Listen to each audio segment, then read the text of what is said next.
Everyone come around, gather around. Let's start this going, let's get this going. Don't be skeptical. Be, what's the word? Be curious. Be curious, exactly.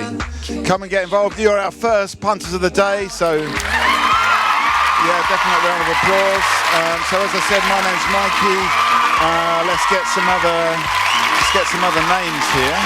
It's a bit over the top, that cheering. Okay, so let's find out who we got, and we can also do a mic check as well on table 2. So give us your name, person closer. Whoa, closer to the microphone. That's you. What's your name? Laura. Laura, welcome. And who have we got over here? Sammy. Just point the mic a bit more that way. Sammy. Sammy. And who have we got over here? Ilias. Ilias. Okay, welcome. Who have we got over here on number 3? There's going to have a mic check on 3 at the same time. I'm Margot. Margot. I'll give you a... And come and have a seat, come and get involved with this. There's no age limit on Talkaoke. You can be any age. You can have a seat. Bring these chairs around. You can all go on the same table. This is our socially distanced format where everyone is supposed to be in the same bubble. So we've got Sammy, we've got Lara, we've got Ilias. Who have we got over here in the blue? Tell us your name. Patrick. Oh, hang on, let me turn you back up again. Go on there. Patrick. And on the iPhone, who have we got there? I can't bend, I'll just have my back. Yeah, just shout. Give us a shout. Sarah. Sarah, welcome. Okay, and we've got some people over here. I'm going to come over here first, just because I've already got mic 3 turned up. So tell us your names. Ainsley. Ainsley and Tara. Tara, welcome. And over here, who have we got over here? On that's mic 1. Hang on, let me turn the other ones down. Yep, go on. Tell us your name. Luna. Do that again. Luna. And Emily. okay, point it back around. Luna, Emily. Lucy. Lucy. Stella. Okay, so the whole way Talkaoke works is it's kind of up to you. You can come and get involved in this. Yes. I'm just observing. Yes, we accept people with high-vis jackets on as well. The whole way Talkaoke works, and it's a bit of an issue here, is that you need to decide what we want to talk about. So has anyone got any ideas about what we should talk about? Any thoughts, comments, suggestions? What have you got? Lara, just say it into the mic. Come on. Video games. Video games. Anything else? Tara? Is it Tara? Yeah, so Lara and Tara. Yeah, go on. The environment. The environment. Okay, what have we got over here? Ilias, tell us. Food. Food. And what about over here? What? Any thoughts? What should we talk about? So far we've got video games, the environment, food. Anything on this side? Well, come here. Look, we've got a special mic for you, for the shy people. Come on. What are you going to say? Climate change. Climate change. Well, I guess that's related to the environment idea. It feels like... Okay, let's just have a show of hands. Who wants to talk about video games? Who wants to talk about the environment / climate change? Who wants to talk about food? I feel like it's about... Maybe we can talk about food and the environment. What's that? How food is what? How food's affecting the environment. Yeah. How is food affecting the environment? Come on then, and remind me. Emily. Emily, yeah, go on. It's because there's like plastic around a lot of food. Yeah. So it's killing all the animals because they're putting it. Okay, so all the food comes in plastic. Anything else? Yeah, over here. And remind me of your name again as well. I got overexcited. So I've got, what was it? Tara, Ainsley, Ainsley.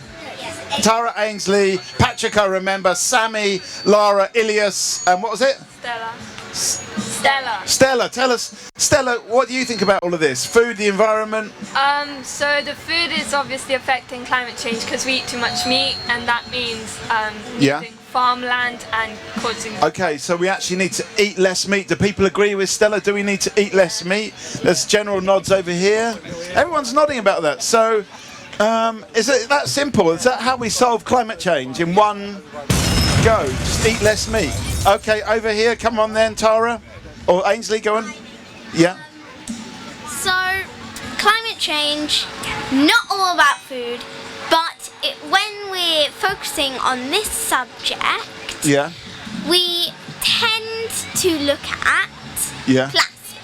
Plastic. But yeah. that is not the entire issue. Okay, so tell me more. One of the issues is that we go fishing, right? We go like, okay, fish. I want fish and chips. Yeah. Where does that fish come from? People in boats. They're like, oh look, here's a giant net. I'm going to put it in the ocean. Yeah. Here's a fish. Yay. Yeah. But they don't just catch fish. They also catch other wildlife. Like what? Like dolphins. Right. Can get snagged in the net. Okay. Other fish that we can't eat. So you're saying are left to die. Yeah, okay, so fishing is a big problem. Do we all agree with Ainsley about fishing? Okay, so no meat, no fish. Have we solved the problem? No plastic? Is it going to work? Is that just that simple? What do you? No. Yes. Okay, we've got a point here from table 4. Margot, tell us what you're going to say. It's not about plastic, but something that you were talking about made me think about our food preferences. I think there's just so much choice right now. You can have anything in the world, like anything, in any part of the world as well, even though it doesn't grow there or is it, naturally. And I think maybe one way to kind of protecting the environment is to simplify our diets. Just why can't we just eat like three things all the time? I do. I just eat chips and chips. Yeah, for instance. Yeah. But do you know what I mean? Eating just chips. Like no avocados, no complex gourmet kitchen, all the television programs about cooking on British television. Okay, so it should all be potato-based TV programs. Should we just be eating potatoes from Britain? No avocados from Ocado. Yes, and for some reason I'm not getting that. We've got Stella, we've got Emily. What's your name over here? Luna. What do you think about this? And let me just turn you up again. Hang on, go on. It's that like, if you buy too much food from different places, like the vehicles that bring it to here, like use up CO2. Yeah. And so we should like do a mixture between things from faraway places and from a mixture of things from faraway places and close, but not just all from local areas. You think there should be some things from far away? Yeah. But the delivery vans are spewing out CO2. Come and get involved in this. Take a seat. We're talking about the environment and food. Is food where we can actually do something about climate change? Emily, I'll come to you in a second, Ainsley. Yeah, go on. There's... What are you going to say? I'm sure now. I'll come back to you. Maybe I'll just go over to Ainsley. I'll come back to you in a second, Emily. Yep, go on, Ainsley. Come a bit closer as well to that pink mic. Well, it's not just about the actual food. Yeah. The delivery. So say... Well, that's what Luna was saying, that the vans are spewing out CO2. Not just vans. No? So, say you me. really wanted to have avocados. Yeah. And avocados don't grow here, they grow in Mexico. Yeah. How do you get your avocados? Plane. Yeah. That not only ruins part of the food, and we're like, ugh, the food is ruined because it came by plane. Yeah. And Why does that. going by We're plane? burning stuff. Like, so like when we burn the fossil fuels that we need to power the plane, they create this thing. It's called a greenhouse gas. Okay, so we're talking. And we're trapped because of the universe and its stuff around the earth. Yeah. This gets stuck. They're called greenhouse gases. Okay. Greenhouse gases. The whole world is turned into a giant greenhouse. The whole world we're turning. Isn't that good for avocados, though? No, it's not. It hurts the environment. Okay. Okay. So avocados. I'm just going to sum up here, Ainsley. Avocados come from Mexico. They come in a plane. Some of the avocados get spoilt in the plane. The plane spews out bad greenhouse gases. And is it worth it for an avocado? For a tasty green juice? Okay, we've got a new face at the table. Tell us your name. Grace. Grace, welcome. We have got Tara, Ainsley, Patrick, Sammy, Lara, Ilias, Stella, I can't remember your name, Emily, and Luna, what's your name? Lucy. And I'm Mikey. I've got Margot over here. At the moment we're talking about is food the key to stopping climate change? Is it just one thing? I feel like that's what Ainsley's saying. Let me come to Emily. You had a point earlier. Go on, Emily. With food, like chicken and a lot of other like animal meat, we're even though it tastes like really good, we're killing all the animals. Yeah. And the animals are ending up dying because we want to eat, and the animals are not ending up to live a happy life because they're gonna have to die. What's the answer to this? What is the answer to this? Is it just simply not Luna? We try to eat less meat. Eat less meat. Okay. Better for the animals. Come and get involved in this. At the moment, we're talking about climate change. What is it all about, Grace? Have you got a point? Food usually comes in plastic packaging that we only use once. Yeah. But we can use it more than once, and instead of just using it for 10 Tara, minutes, hang on. Yeah. we can use it and then use it again. Okay, so we can use those little plastic trays that we get the meat in more than once. Tara, give me a final thought before you go. And this isn't like a free-form thing that you can come and go at. But if you do leave, give us a final thought. So, Tara, final thought before you go. Also mention this to Ainsley as well. We want one from Ainsley. Oh, Ainsley's running back. Give us a final thought before you go. That Hang on. Whoa, yeah. That sometimes instead of getting plants like at supermarkets and stuff to have, why don't you make your own plants? Okay. Grow your own plants. Okay. So that's a good way of solving climate change. I've got a final thought from Ainsley. And what's this one? What's your name? That's Emeraldina. She's not part. Emeraldina. Emeraldina. She's not part. Okay, but if you can just move the mic up to Tara and you. Ainsley. I'm Ainsley. I know, but you've had your final thought. Who's that? No, you haven't had your. Okay, anyway, just move the mic, get it away from Emeraldina, who's just Ainsley, give us your final thought. So the food, it's not just about the actual food. Again. Yeah. You're on TV. It's also about the fact that when we raise these animals. Yeah. And I'm not saying that. Move the mic around as well. And I'm not saying that. Okay, we've got this one. If we move the place, this will help. It won't. Yeah. So what happens is that when you get your cow, thousands of trees who also emit greenhouse gas and carbon dioxide and all the bad things, they're raised in once forest landscape. Right. Yeah. And are turned into giant pastures, sometimes thousands of meters So for every cow, all those animals, thousands of trees get chopped down. So that's an already good point. And not just every cow, every few animals that live in those trees as well. Okay, so all the animals that are living in the trees, some great points there. So thank you for that, Tara and Ainsley. And was it Emeraldina? Emeraldina. Emeraldina. Yeah. Thank you, Emeraldina. Okay, so where are we going to go with this? Rosina. Yeah. Oh, Emeraldina. Okay, well, why didn't you say so? Okay, so there's a point over here. Okay, what's your point over here on table 1? Walk to more places instead of driving. Yeah. Do you drive? Not a lot. when we can help it. Yeah, you cycled here, so that's good.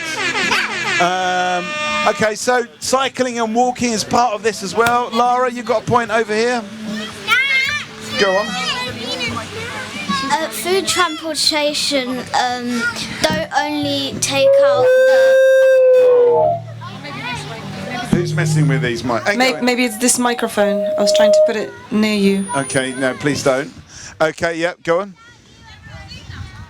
When food gets transported, not only the bad stuff of the food, sometimes they throw it out. Right, okay, so it's also about... oops. wasting food as well. Some people that haven't said anything at all yet. People like Patrick, you've not said anything. Have you got a point to make about this? I just really want a hot dog. So, you want a hot dog? Okay. Is all this food talk making you hungry? Definitely. Okay, so can you have hot dogs? Can you have your cake and eat it here? Can you have hot dogs and still be kind to the environment? Is it possible? Yes. Okay, everyone says yeah. Grace, come on. How? Well. Yeah. Instead of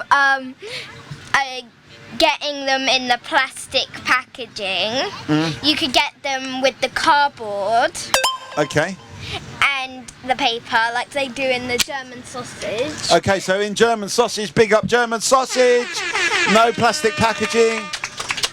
So, yep. And then you can use the cardboard again and again for different things. Okay, you can actually reuse. And buy more hot dogs. Let's ask German sausage. I'll try and do this. I'm turning everything else down but me. Hey, German sausage people, can we do we get some money off if we reuse the cardboard? If we come back for more sausages? Like, I don't know if they can hear us. Anyway, we've got another new face at the table on table 4. So tell us your name. Over here, tell us your name. Bella. Hang on. My name is Bella. Bella. Oh, Bella, welcome. Hey. Okay, so where are we going to go with this? It seems like we're coming. What I like about this conversation, it's all about solutions. Patrick wants a hot dog. We've got a solution for that. Emily, go on. There's a lot of things that come in different packages, and instead of chucking it away, we can just reuse it for different things. Even like plastic bottles, we can use to like catch water and measure some stuff. Okay, so you can actually reuse plastic bottles. Come and get involved in this. We're saving the planet here, and it actually seems to be quite simple. Quite simple. It's just about Margot. I wanted to go back to the point of German sausages. Yeah. I had a German sausage from there yesterday, and there was like a big container of sauerkraut which you could help yourself to. So I helped myself to it, of course. Yeah. But I have been to Germany and nobody eats German sausage with sauerkraut. So I think it's just some kind of like I don't know. It's like you eating, I don't know, like people's. I don't know. Is it like chips with what? Like Germans wouldn't eat curry? it. So what is German about the sausage? Okay, I mean, do we need to stick to a very kind of like orthodox German sausage approach, or can we actually just kind of riff with this? Like chips with curry. There's a lot of hands up. I'm going to find out. There's got a new person here. Look, you've got your own mic over here. What's your point? Tell us your name as well, first of all. Hang on, let me turn you up. Go on. My name's Elan. Yeah. Yeah. No, I was going to say that sauerkraut. Maybe I know it was trendy. It was a trendy food item a couple of years ago. So maybe that's why. Is it trendy now? Was it like kind of like? Yeah. You know what? I think it's fallen out. It's not so trendy anymore. It was one of those. What is superfoods? Okay, so foods come in and out of fashion. So maybe that's the reason why they were having it there. Yeah. So it's good for your guts. Yeah, it's good for your gut. Okay, so this is interesting. So, but there's also this question about foods going kind of in fashion and then out of fashion. Grace, let me come to you, then Lara, and then Luna. Hang on, let me just, sorry, it's because we're trying to do this, normally there's only one microphone, but we're trying to do this socially distanced. We probably should change this pink windshield for a clean one, considering what happened with Emma Rosina. Anyway, go on, yep. So the German sausage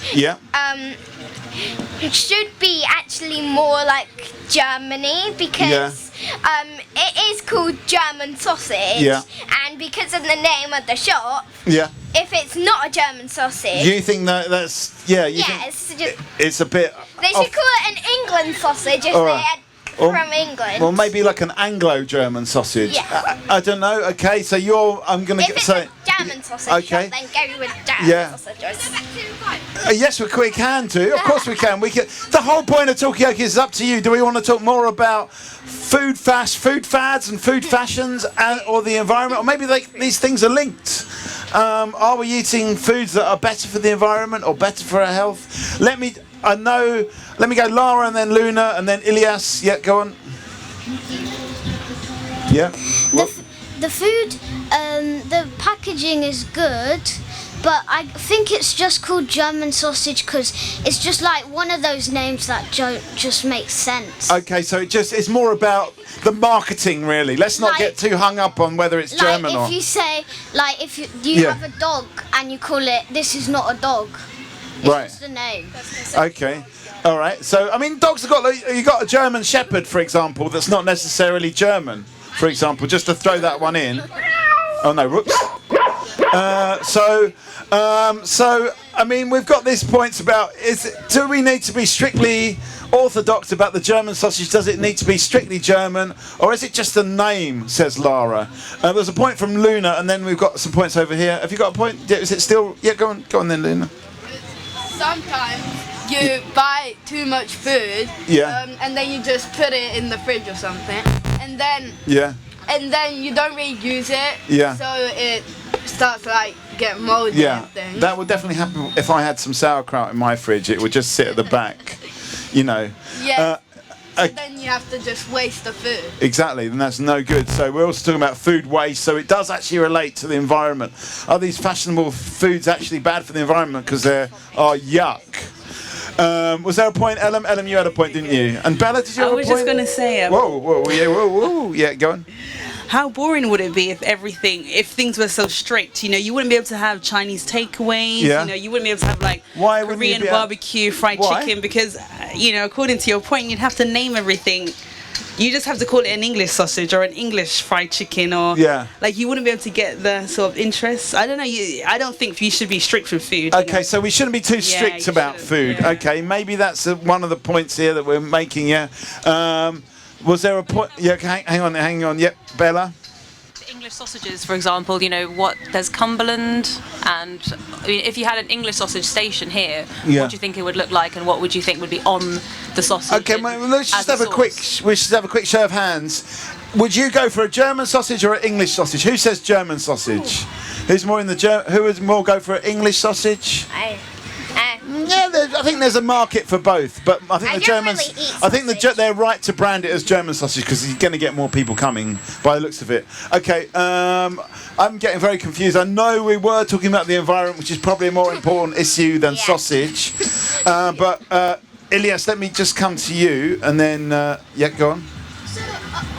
Go on. With water bottles, sometimes people just buy like plastic ones and they use them once. Like this one. Yeah. Or sometimes they might try and use it again and again, but it gets broken easily. But if you buy like a reusable water bottle, you can probably save a bit of money as well and the environment, so you're not throwing away bottles a lot. Okay, so get reusable bottles, not these plastic bottles. Can you get fizzy water in the plastic bottles? You can. In the reusable bottles. Maybe not. Maybe would it explode? Okay, I'll come to you in a second, Margot. Let me just go to Emily first. Emily?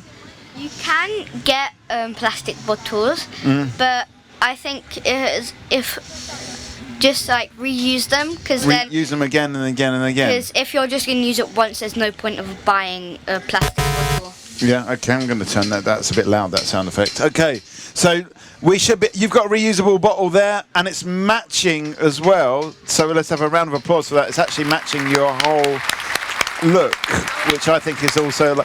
Does it have to match your look? No. No. Okay. It's just. Is that just a coincidence? Okay, but Emily's one is matching her same colours as well. Have you got a reusable bottle? Yeah. Vaguely matches what you've got. So people are matching, and you've got one that's like definitely. Lucy's one is definitely not matching, although it's matching the badge. So there is something going on there. Okay, Margot.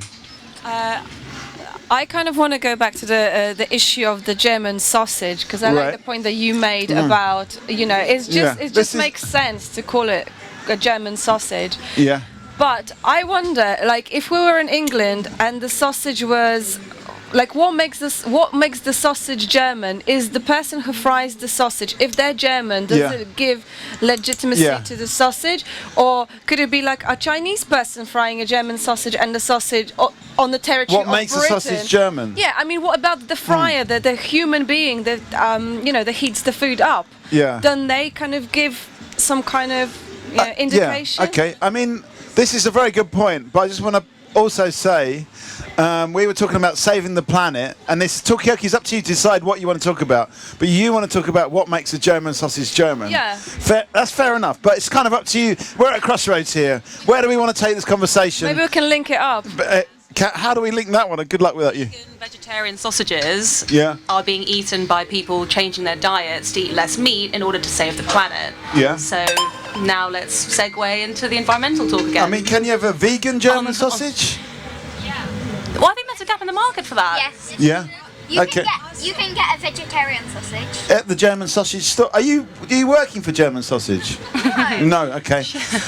Okay. Right. I just know a lot about sausage. You know a lot about sausage. Okay, Margot, back to you again, and let's just bring this. Just try and link all these things I don't together. think there's a vegetarian sausage on sale. There's not a vegetarian. No, I don't think there's a vegetarian Not German for sausage. you've checked this out already, and there's a point from Ellen, and I just our iPhone camera person over here hasn't said anything yet. So it's Sarah, isn't it? Have you got any views on this? Either saving the planet, or what makes a German sausage German, or the vegan sausage? Any of these things? Hang on, let me just turn you up. Hang on. Yeah, go on. I don't eat sausages, but I would eat a vegan sausage. So yeah, I'm quite disappointed that you're a bit disappointed. we don't have any here. Okay. All right. So that's a bit of a disappointment. Maybe the say something to vegan. Okay, hang on, let me just come to Ellen. Go on, Ellen, over to you. We're talking about sausages here. It seems like sausages are trump the environment. I was just going to say. Yeah? The fact that you can experience so many different foods from around the world means that we can travel less. So you can literally feel like you're in China, you can feel like you're in Jamaica just through the food. Okay, so in a way... What I mean? So it's, saves on the travel, you save money, but also you're really helping out the environment, you know? That's a really good point. So actually, Ainsley's point about the avocados coming on the aeroplane, you could actually see that the other way round, and actually it means you don't have to go to Mexico because the avocado is coming to you. So maybe it is actually better. I'll come to you in a second, Grace. Emily, what's your point? I think it's bad if they don't have a vegan sausage, because then some people can't eat it, which is quite sad for people. Okay, maybe we should just put out another call to German sausage. Hey guys, German sausage people, we're talking about you here on Talkaoke, but we're a little bit disappointed you don't have a vegan German sausage. That's the view. Come on over and come and have a chat about it. That's the view over here in Victoria Park, all points east. There's nobody there. We've scared them away. Okay, right. Anyway, so there we go. Done that. Grace. So I think that we should have vegan sausages from Germany, because then it's good for the fair, and then they get more people, because not all people are meat, some people are vegetarian. Okay, so you're actually going to bring more people in. Come and get involved in this. Where's the vegan sausage stall? That's what you've got, a yellow jacket on. We want to know from you because of your official yellow jacket. Where's the vegan sausage stall? You don't make the decisions. We need to speak to the person in charge here. Where's the vegan sausage stall? Oh, we got a new face. We need vegan sausages. Okay, so tell us your name first of all. Phoebe. At the moment we were talking about the environment, then we're talking about foods. There is a question about what makes a German sausage German, but then we mix those two subjects, and there should be vegan sausages, and it's actually much better for the environment. So the question is, where are the vegan sausages here in All Points East? There's a gap in the market. So Phoebe, have you got any response to that? Any thoughts about that? You did mention from afar that you're not the person making the decisions. I don't make the decisions. Yeah. But if I was in charge, I definitely would have not necessarily just vegan sausages, but a vegan stand, so that we have vegan and vegetarian options available, and we have more people here. Exactly. Well, I think it's a very popular opinion there, so maybe we can feed that back. More vegan stuff. Patrick, are you off? Yeah, I think okay, let's get a final thought from your table before you go. Hang on, let me just turn that. Whoa, go. So I think we're going to go and lobby for the vegan sausage. Just do the vegan sausage. Yeah, are you happy with a vegan hot dog? I'd try it. I'd try anything once. Okay. Lara, final thought. I've tried a vegan sausage that tastes like chicken. Okay, is that good or bad? It's good because maybe you don't like the taste, but it's just the same, vegan. So actually it can be the same, but better for the environment. Ilias, final thought? I've had some vegetarian sausages which I've absolutely loved, but I've had some with just lots of vegetables, and you can see the vegetables inside them, which are really disgusting. But so we don't want to see disgusting vegetables in your vegan sausage. It needs to be like chopped up super fine, so you don't actually have to see the vegetables. That's a really good point. Okay, well, thanks very much, people. Where are we going to take this conversation? Are we catering for the vegans here and the vegetarians? Grace, you've got a point over there? The German sausage people are there, so you can call out to Okay, them. well, we've got Ellem's over there already. I don't know if she's ordering a German sausage, or she's probably asking them about whether they want to come and represent themselves and give it... What's that? There's one person left. If we do it loud again, they'll probably be Okay. That's Ellem. Yeah, Ellem's doing the chat there, so we'll hopefully bring them over. Give us a final thought before you go. Phoebe, thanks so much for joining in on Talkaoke. Pleasure. I'll be back soon. You'll be back, okay? Yeah. Just got to go and do some work. What work are you doing? Can you tell us? I am a zone manager here, so I'm looking after these stalls. Okay. Just making sure you're all having a good time. Okay, everyone having a good time? Yeah. Okay, well... German sausage thing into a vegetarian. Okay. Okay, I'll see what I can do about See what you that do, one. yeah. See what you can do. Thanks very much. And thanks for joining us. Okay, Margot, you got a point there, and then I think you had a point as well, didn't you? I want to link the sausage and the nationalities and the environment, because obviously vegan sausages are good for the environment, but can any one country claim them, or should we just not think about things in a kind of national way? If we were going to have a vegan sausage stall, would it need to have a nationality, or could it be international vegan sausage? That's the question, really. What do you think on this side, on table one? Could it be an international, or is it better to give it a name? It's a shame Lara's not here, who's our branding expert, who was like, anyway. People on this side, should it be a German vegan sausage, a British? Oh, there's a point here from some of the more. Come and get involved in this. What are you saying? We'll talk. Yeah. Go on. What are you saying? These guys are very international because we've got Italian, British. Okay. They can give us their opinion about. Okay. What do you think? Tell us your name as well. Kathy, what do you think about this? Should it be a certain nationality? Should it be international vegan sausage? Global? I agree with the lad who said some are really nice and some are really not very nice. Okay, so is it? Wrong button there. As a family, we've tried to eat less meat, and we've tried a lot of pretend meat, and a lot of pretend meat is just not very nice. Okay, but what are the good ones to look out for? What have you got any recommendations? Okay, Stella, you grab the mic because you were the first up there. You should try like the corn burgers. Corn burgers, yeah. They're really good. Yeah, they're good. Corn burgers are getting a big thumbs up. Anything else? Okay, we've got some recommendations. Let's go to mic 4. Go on. You know what I would... Hang on, let me just turn you up a little bit. Yeah, go on.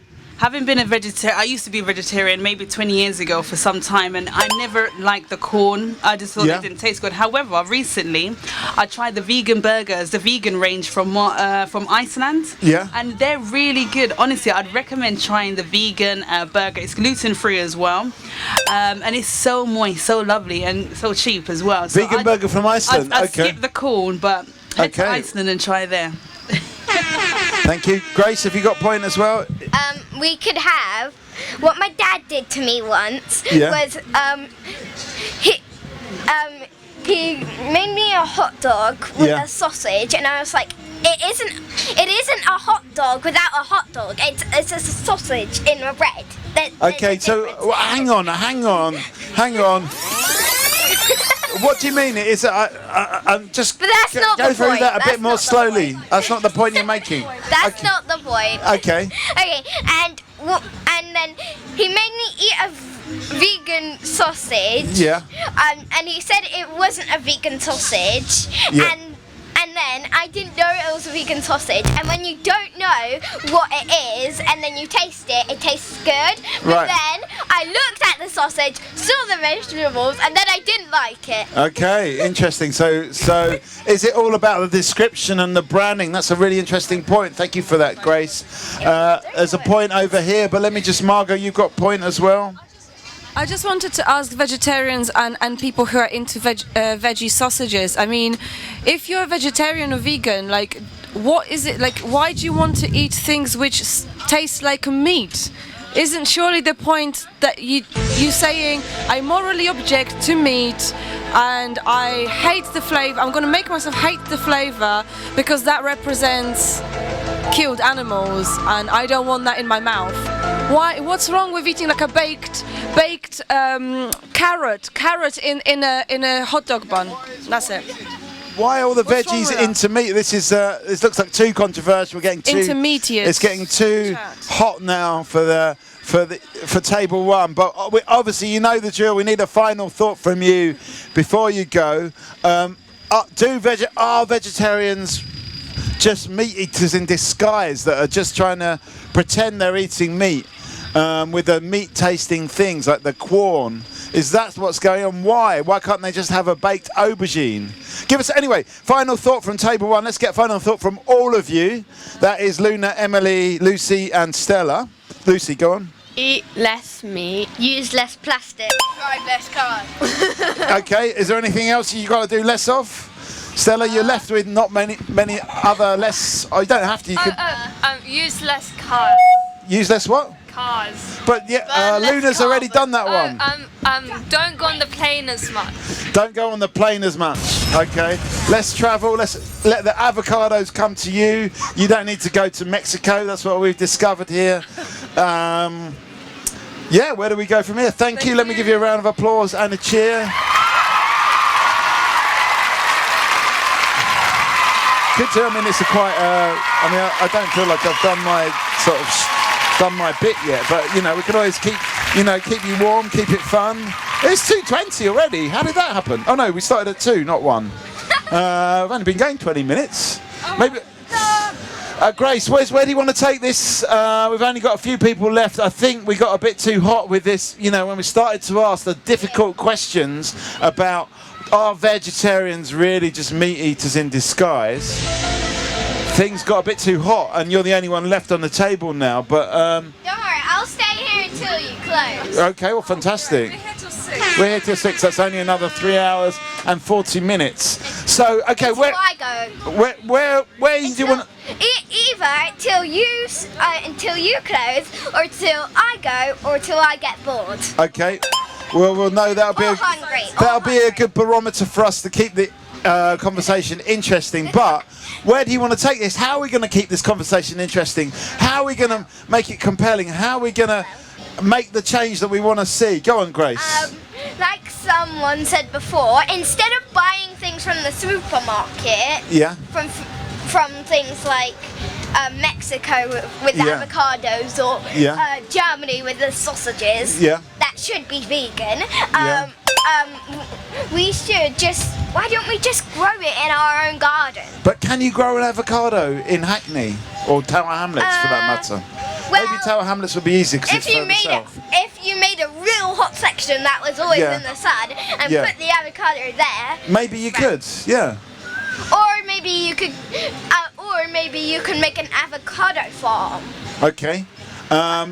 We've got a point from Ellen, but we've got a new face on the table. So let's just get a name. Tell us your name over there. What's your name? My name's Whoa. Just point the mic down a little bit more towards your mouth. Yeah, go on. What's your name? My name's Avery. Avery, welcome. We've got Grace, we've got Ellen, we've got Margot and Mikey. Maybe this person's going to come and join us for 2 minutes. Person with the Tower Hamlets high vis. We want to know what your point of view is, and man with the iPhone, we want to hear your view. I can tell you what we've been talking about so far. So far we started talking about climate change, then we started talking about food, then we started talking about food and climate change. Whoa. To talk about German sausages. And then we started talking about what makes a German sausage German. Whoa.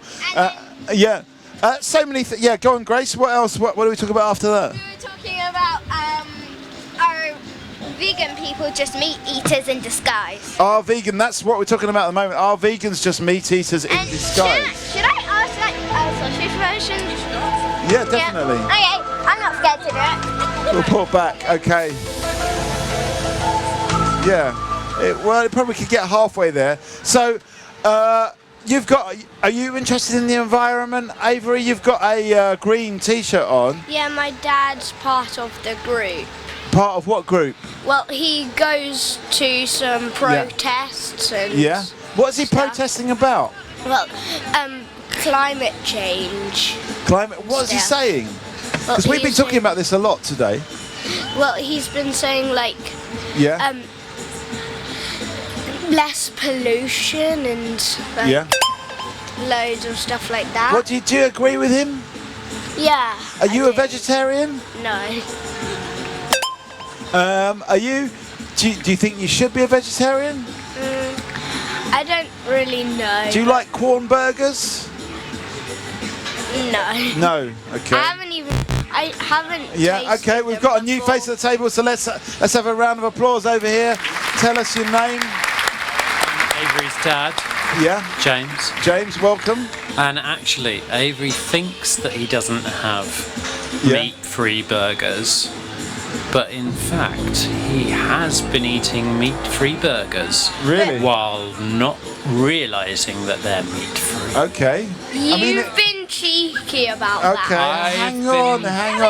But I normally have like meat burgers. Hang on a second. Hang on. This is getting very controversial here. Now, James, what do you think about that? What do you think about the ethics of this? Is it okay to describe? Because earlier on, a lot of people, German sausage over there was getting a lot of flack for a number of different reasons. First of all, are the sausages really German? And are they vegetarian or vegan? No. And there's a lot of people saying, hang on, you've got to call it what it is. What about these meat-free burgers? Is it right to call a meat-free burger?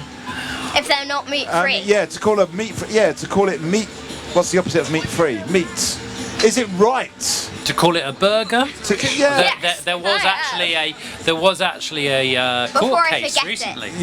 About whether the meat lobby were trying to patent the word burger. Right.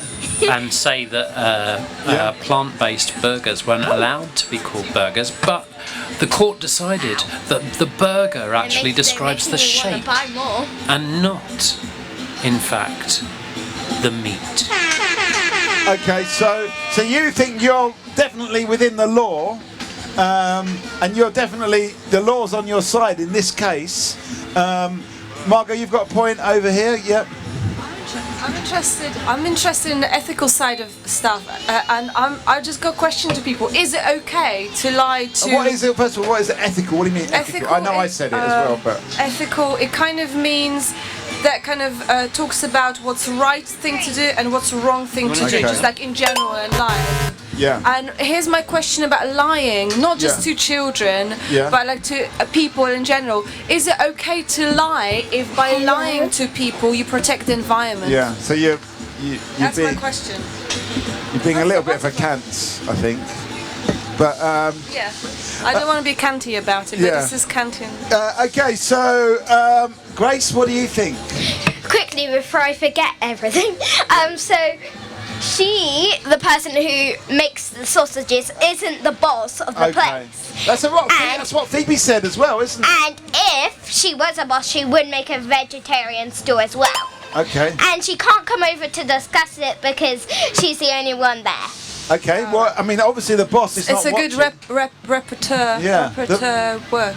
Okay, but I mean, we've heard two. Come and get involved in this. Come and have a. Come on. No, please. There's 2 minutes. We keep an eye on the stand, don't we? We'll keep an eye on it. We have got James, we've got Margot, we've got Avery, we've got Grace, we've got Ellen, we've got Bella on camera. My name's Mikey. Yes, we got you here. Don't have to stay. We'll keep an eye on the thing. And who have we got over here? I've got someone over there, but I'm trying to do it now. Okay. Well, we've been talking about the environment mostly today, and a lot of people have been saying there's lots of different questions out there. What we're on at the moment, is it right to call a meat-free burger just a burger and not describe it as meat-free. Avery feels that he might have been cheated by being given a burger which was described. I agree. No, I agree totally with you, Avery. Totally. I'm the same with bacon. Yeah. If it's bacon, it should come from a particular animal. If it comes from a turkey, it's not bacon. It's turkey rasher. Okay. So I have issues with things being named in the name of what something they're else. not. Okay. All right. So that's what we're talking about at the moment. But is it bad for the environment? Eating all this meat. This is the big question on the table today. Let's go over to table 4. There's a couple of people there. Grace and then Ellen. So I think that if you have a meat-free burger, it should be meat-free because if you name it meat-free and it's not meat-free. But what about the other way round? If Avery has been fed burgers which he believed were meat in good faith, and they weren't meat. Ooh. Is that right? No, that is not right. Sorry, I missed the question. It is lying. It is lying. Okay. You should tell the truth. Tell the truth. If it's a meat-free burger, say it's a meat-free burger. And then people would buy the right things. Isn't that one of the slogans of Extinction Rebellion? Tell the truth, isn't it? Is it? Yeah. Okay, so we had a point over here, Ellen. Yeah, I think sometimes you do need to lie to people in the name of the environment, But also as well, I was going to say that I don't really mind people calling things fake meat, chicken, vegan chicken. I don't really mind that because I eat chicken, I eat meat, I eat quite a few different things. However, I also eat vegan food. But I really love the experimentation that's going on right now. So it's also about what people are doing with coconuts. People are turning coconuts into chicken. People are turning jackfruit into pork. I find it very interesting. Okay, turn jackfruit into pork as well. Okay, so I just want to say we've got Ellen, we've got Grace. We didn't get your name. What's your name? Mally. And Avery. To get Avery. Malin. And we've got Margot. We didn't get your name. What's your name? I tried to dodge that, didn't I? Sean. And we've got James on mic. We've got Bella on camera. So we're talking about telling the truth. Should we be telling the truth? Margot, you've got a point over here. I want to extend it out beyond food, and I want to extend it out to fashion. Yeah. For instance, there's a lot of fashion which just looks really good on a catwalk, and there's a lot of fashion that is sustainable, very good for you. Yeah. But it's rubbish. It's literally made of rubbish, but it looks really terrible. Okay. And I wonder whether there's a thing of like Emperor's New Clothes, where people say like, oh my god, this is so good because it's so sustainable, but actually it's really bad fashion. So I want to have sustainable fashion, but I wear man-made fibres. Okay. All right. I mean, where do we? Sustainable fashion is rubbish. Okay. Have we got sustainable fashion? We're moving away from food and onto fashion and clothing. All right. Is your fashion sustainable? Your Sonic Boom Spectrum T-shirt, is that sustainable fashion? I am trying to only buy second-hand stuff now. Okay, so only buy second-hand clothes. But this was not one of those things. All right. I bought this off the internet. It's a band that I really liked in the 90s. And what about Sean? Are you wearing sustainable fashion? Is this sustainable? Probably not. Probably not. I didn't buy it. You didn't buy it. You got given it. Tower Hamlets bought it. Tower Hamlets bought it. Well done, Tower Hamlets. Isn't that made from recycled bottles or something? Just for the purposes of your question, I'm going to say yes. Okay, good. All right. So we're talking about sustainable fashion over here. I'm going to come to you first, Ellen. What's your point? I was going to say, I think September is Reuse September or Recycle September. There's an initiative where you are not meant to buy anything this month and try and reuse. You're not meant to buy anything. Sorry, no, it's second-hand September where you're meant to buy everything second-hand. Yeah. Okay, come and get involved in this. We've got a new face over here. And you're going to lose a face. You can take some photos, but it's going to be better if you take it. If you get involved, then you really are. Hang on a sec, Sean. Final thought from you, Sean, before you go. What's my final thought? It's whatever you want to throw in there. What are you thinking? I think this is actually really interesting, and I think I should have got here a little bit earlier. Yeah. To see what was going on, but at least I'll know for next time. Thank you. We're here all afternoon. When you're not here, where are you? We're in Poplar. We're based in Poplar. We're based in Tower Hamlets. And do you do this type of thing a lot? We're doing this almost every day. Believe it or not, every day's different, though. No, I believe you. Yeah. So you might hear from me again. I've learned a little bit from you today. And okay, so that's what it's all about. It's learning. I've learned absolutely nothing from him. Yeah. He's only just trying. No, give him a chance. Give him a chance. I haven't even opened my mouth. That's why I haven't learned anything. Okay. I want to say how wonderful you look today. Oh, thank you. As ever. Okay, so yeah, maybe we need to be more patient when it comes to learning. Grace, what's your point? Some people buy plastic clothes made of plastic. Yeah. Is that good or bad? Bad for the planet. Yeah. And then plastic clothes can only be used once or twice. Okay, Hey Marina.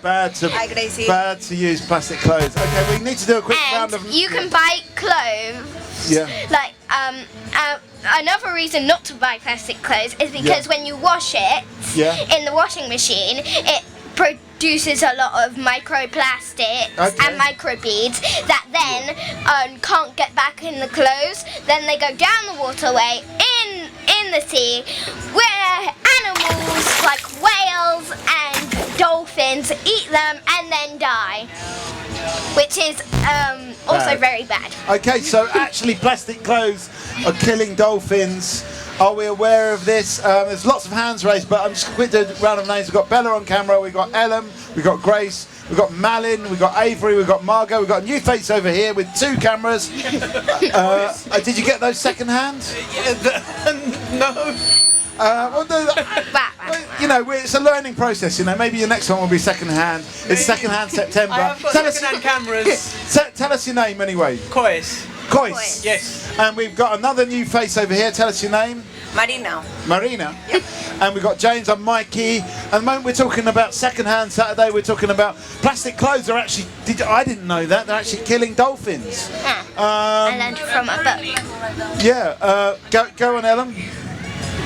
But apparently, all of these microplastics are also killing us as well, because you know, they sort of remain in the fish and then we end up eating the fish, for example. Right, okay. And some of these, I think studies are showing that some of the microfibers and microplastics are actually causing you know, health issues in humans. So it's actually killing us. Yeah, it's killing us. Okay, so we don't even realise the plastic clothes are killing us. Avery.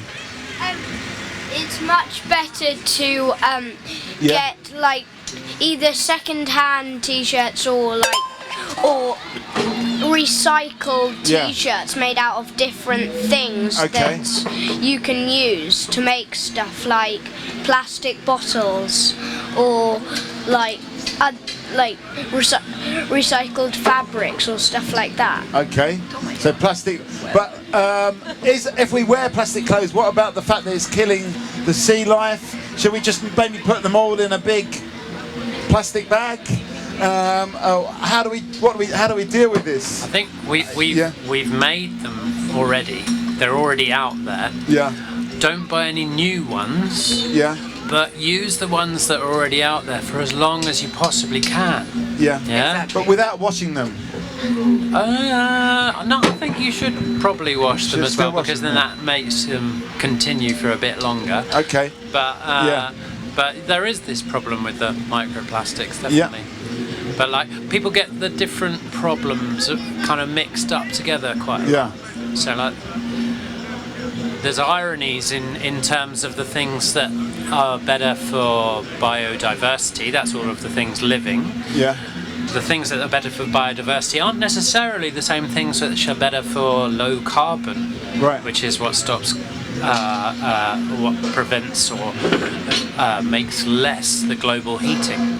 Okay, so plant-based plastics, which biodegrade and are better for the biodiversity, actually take more carbon to produce than the plastics which are bad for biodiversity. Let's have let's have a you wanted to say something, Bella, so I'm going to come to you in a second, and then there's a lot of hands up.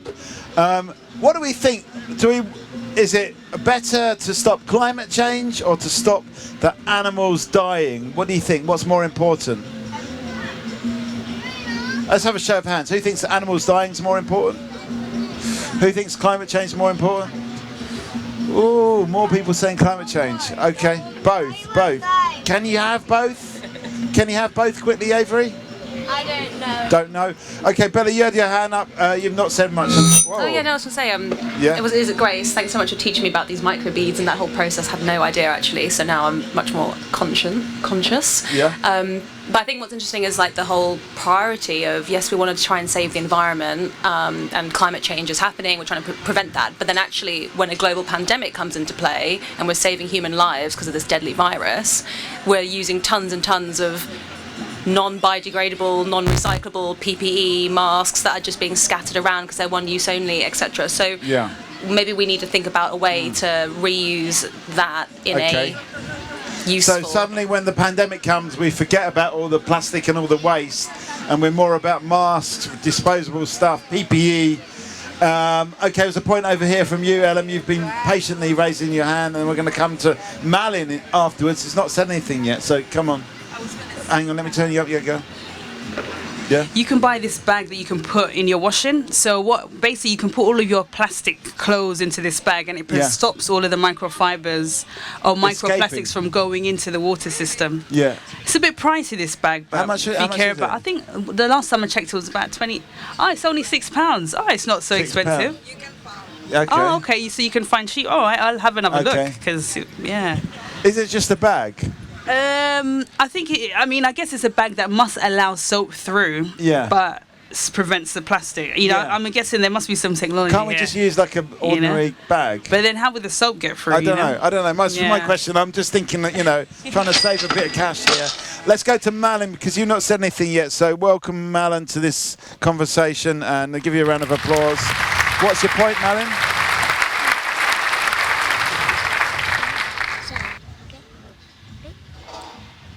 What's your point? Okay. Have you got a point? Okay, we'll get. I don't remember it. What's that? I don't know. You don't remember? Okay, we'll come back to you. It's okay. It's fine. Let me go. I'm just going to go to Marina. That's not said anything. And so this is your first go as well. So, hello. I've been listening for a while when you were talking, and I think sometimes it's really expensive, some of the products as a vegan, or you're trying to be ecologic, and they're a bit overpriced. What I think we have to do what we can, what is in our hands. Instead of buying clothes in fast fashion, buy clothes in a second hand. Your clothes that you don't use anymore, give it to someone that maybe gonna use it. I don't know. Is some things that is more like what we can do in our personal life than more in general. I bought a bottle reusable for the last 3 years. Honestly, I buy maybe 5 bottles of plastic. So I think that's a lot. That's a lot. A lot. I buy one to my mom for Christmas. She used it a couple of times only, and recently she picked me to the airport and she was like, oh, I buy a bottle and it cost me €2. And I was like, where is your bottle? And she was like, oh, in the kitchen. Use it, and you don't use plastic bottles. Okay, so but there's also this point: are the environmental alternatives more expensive and therefore less accessible? Unfortunately, some they are. Okay. So we have to do what is in our hands. In our power, yes. Yes. Come and get involved in this. Are you somebody that cares about the environment? Just like the next guy. Just like the next guy. Well, the next guy has got his own green energy company. So, and that's Avery's dad. That was the last guy, actually, not the next guy. We don't know who the next guy is, actually. It's probably you. So come and sit down. Come and get involved in this. We've got Marina. We've got Bella. We have got Avery. We've got Grace. We've got Ellen. And I'm Mikey. Avery, you've got a point over here. Yeah. So, if we do get plastic bags, a lot of people trap them in like the rivers or seas, and then like turtles, their favourite food is jellyfish, and they'll think the plastic bags are jellyfish, and then they'll eat them and they'll die and or get trapped in them or stuff like that. Okay, so quite a bad thing then for the turtles. Grace. Some animals are beginning to be extinct because of the plastic pollution, also because we're killing them to get food. Right. Because the dodos, Yeah. They only got killed because we were killing them for food. Okay, so actually, and tell us about the dodo. What happened to the dodo? Well, everyone started killing them, and then there was only one left in the world, and then someone killed that, and then there were no left, and they were all extinct.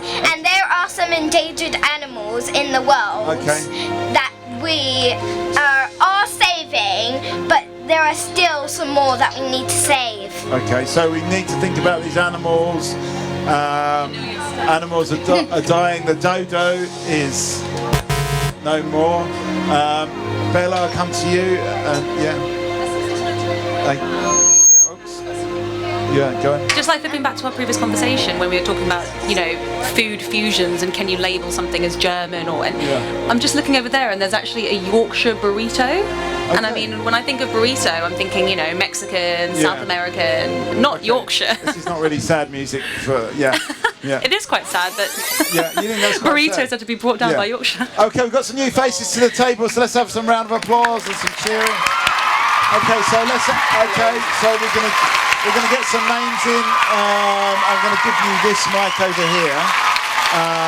So we're gonna get some names. We have got Ella. Thank you. Are you ready to go in the middle in about 4 minutes? I feel like I've done my stint, 45 minutes. Then we got Grace. Then we got Malin. We've got Avery. We've got James. We've got Bella. Tell us your name over here. Onupom. Onupom. Right. And then we've got Marina. Tell us your name. Just hang on. I've just stepped on the cable. So hang on. Try that again. Mahmouda and Farhana, welcome. At the moment there's a few things we're talking about. It's mostly around the environment. The whole point of Talkaoke is up to you to decide what you want to talk about. So it's mostly about the environment. It's also about saving the animals. Are we really saving the animals? We've got turtles that are eating plastic and dying because so many plastic bags are in the sea. We've got the dodo that's dead already. And that's what we're talking about at the moment. Can we do more? Yes. And then there's also this question about, as soon as COVID came along, we all started using disposable PPE and plastic and just creating more plastic as well. Yes. So there was that point there as well. Marina, you had a point, and then James. So go on, Marina. I just want to say I've been recently on holidays back home in Spain. And we have to take care when we go to the beach, for example, to pick our stuff when we leave the beach, and it's the same in the parks. And if you have one bag and put your trash inside and go and put it in the bin after. Okay, so one easy thing we can do to save the turtles is because if we leave it on the beach, what's gonna happen? It's gonna fly, and the water is gonna take it, and the turtles, they're gonna eat it, and that's we don't want. Okay, there's a point for Omnipom. Onupom, yeah, go on. Mikey. Thank you, Mikey, to give me the opportunity to say something on this occasion. The thing is, I saw a few months, maybe 4 or 5 months ago, there is a television program. Is like the wipes. The kids are using the wipes. So that is actually looking like is no plastic, but when they check it, is full of plastic. So the lady going to the Procter and Gamble and so many farms that the statement that if it is, they can change it to the thing is like no plastic, but they deny to say something on front of the television. And not only that, we saw in the sea beaches there is a lots of plastic stuff, and the fish and the birds are coming into. So we can have, the thing is, even though I saw in some hospitals, they don't have a proper bin in the proper place. So I know that is a clean space, but still they need to be some more bin on the every corner. So we can put it the right way. Otherwise, the sea beach, maybe we can't do it overnight, but at least we can protect by same way, like putting some more bins and stuff that people can't throw on the sand beaches, so they can find some bins, then they can easily put it on the bin. So at least that can help for the time being. So just a bit of a change of habits going on there. That's true. But there's a few things there. There's the wet wipes. They're actually made from plastic. Yes. Then there's a point about can we do a bit more just to put things in the right place and put things in the bin. Avery, you've got a point over here. Going back to the environment, we should actually get less cars, so we reduce the pollution level. Okay. And how did you get here today? Well, me and my dad and my sister, we went on my dad rode us on our cargo bike. And, oh wow! Okay. So we've been going on our bikes for actually quite a long time to get to a few places around here. Good stuff. Grace, and also, we should plant more greenery around the area as well. That's true. All right, so some really good points there. You're getting a round of applause from Onupom. Grace, have you got a point over here? 2 things, Back to the thing about clothes, plastic clothes. Yeah. If we buy less of clothes, necessarily, that is better because then we also are spending less money. Yeah. But we are saving animals. We are saving. But what are you going to spend the money on instead then? Non-plastic clothes. Okay, so. Great. Okay, well, let's have. Onupom, you're very encouraging of all of the comments here. Yep. But what are we gonna? If we don't spend the money on clothes, we don't spend the money on cars. What are we gonna spend our money on? Yeah, go on, Ellen. Going on holiday. I mean, I know that's what I'm doing. Okay, but earlier on, they've gone now. But we had some very sort of strict environmentalists. It was Lara was saying that we shouldn't be getting in a plane and going on holiday because that's also bad. So what are we actually going to spend our money on? That's the question. Go on, Grace. We don't spend it. We save it, and then if we save it and we don't know what to buy with it yet, and then we finally find something that we want to buy that is eco-friendly. Maybe it could be a international vegan sausage in a cardboard. And then we have enough money to buy it instead of just spending your money right away. And then when you have something that you really, really want, but you don't have enough money to spend on it. Okay, this is all good points. We're talking about reusing and recycling. We're going to recycle the host here. Let's keep it warm. Ellen's going to jump in, but we're going to keep the conversation going. Mahmouda, have you got a point over here? It's 5 minutes. And what do you think about all this environmental stuff? More green plant. Yeah. And also reduce the pollution, electricity. Yeah. And reduce the going to the holiday as well. I mean, what we're going to actually spend our money on if we don't buy all of these things? I'm going to leave that as a question because I'm going to jump out. I shouldn't have even asked that last question, but I just getting too. I have a question. Okay, hold on to that. We're going to have Ellen in the middle. I'm going to jump out. You've got your own mic. That's how we do it in the. What's your last point? My last. Well, I'm gonna. I'll tell you what. Because when I'm on the outside, I've not been saying any of my opinions, but now I can. Can hit the air horn. I can. Oh, maybe not. But anyway, so yeah, you'll find out. I'm going to give this to Ellen. Okay, let's put this in. Away we go. All right. Yeah, so where do we want to take the conversation? Do we want to keep talking about the environment, reusing, recycling? Mikey, I know you had a point. Let's get straight into it. You had a point. Okay. I wanted to ask you, Grace. What would you spend your money on? What would you spend your money on if you're saving all this money from not buying clothes, or if your guardians are not buying you clothes? What should they spend money on?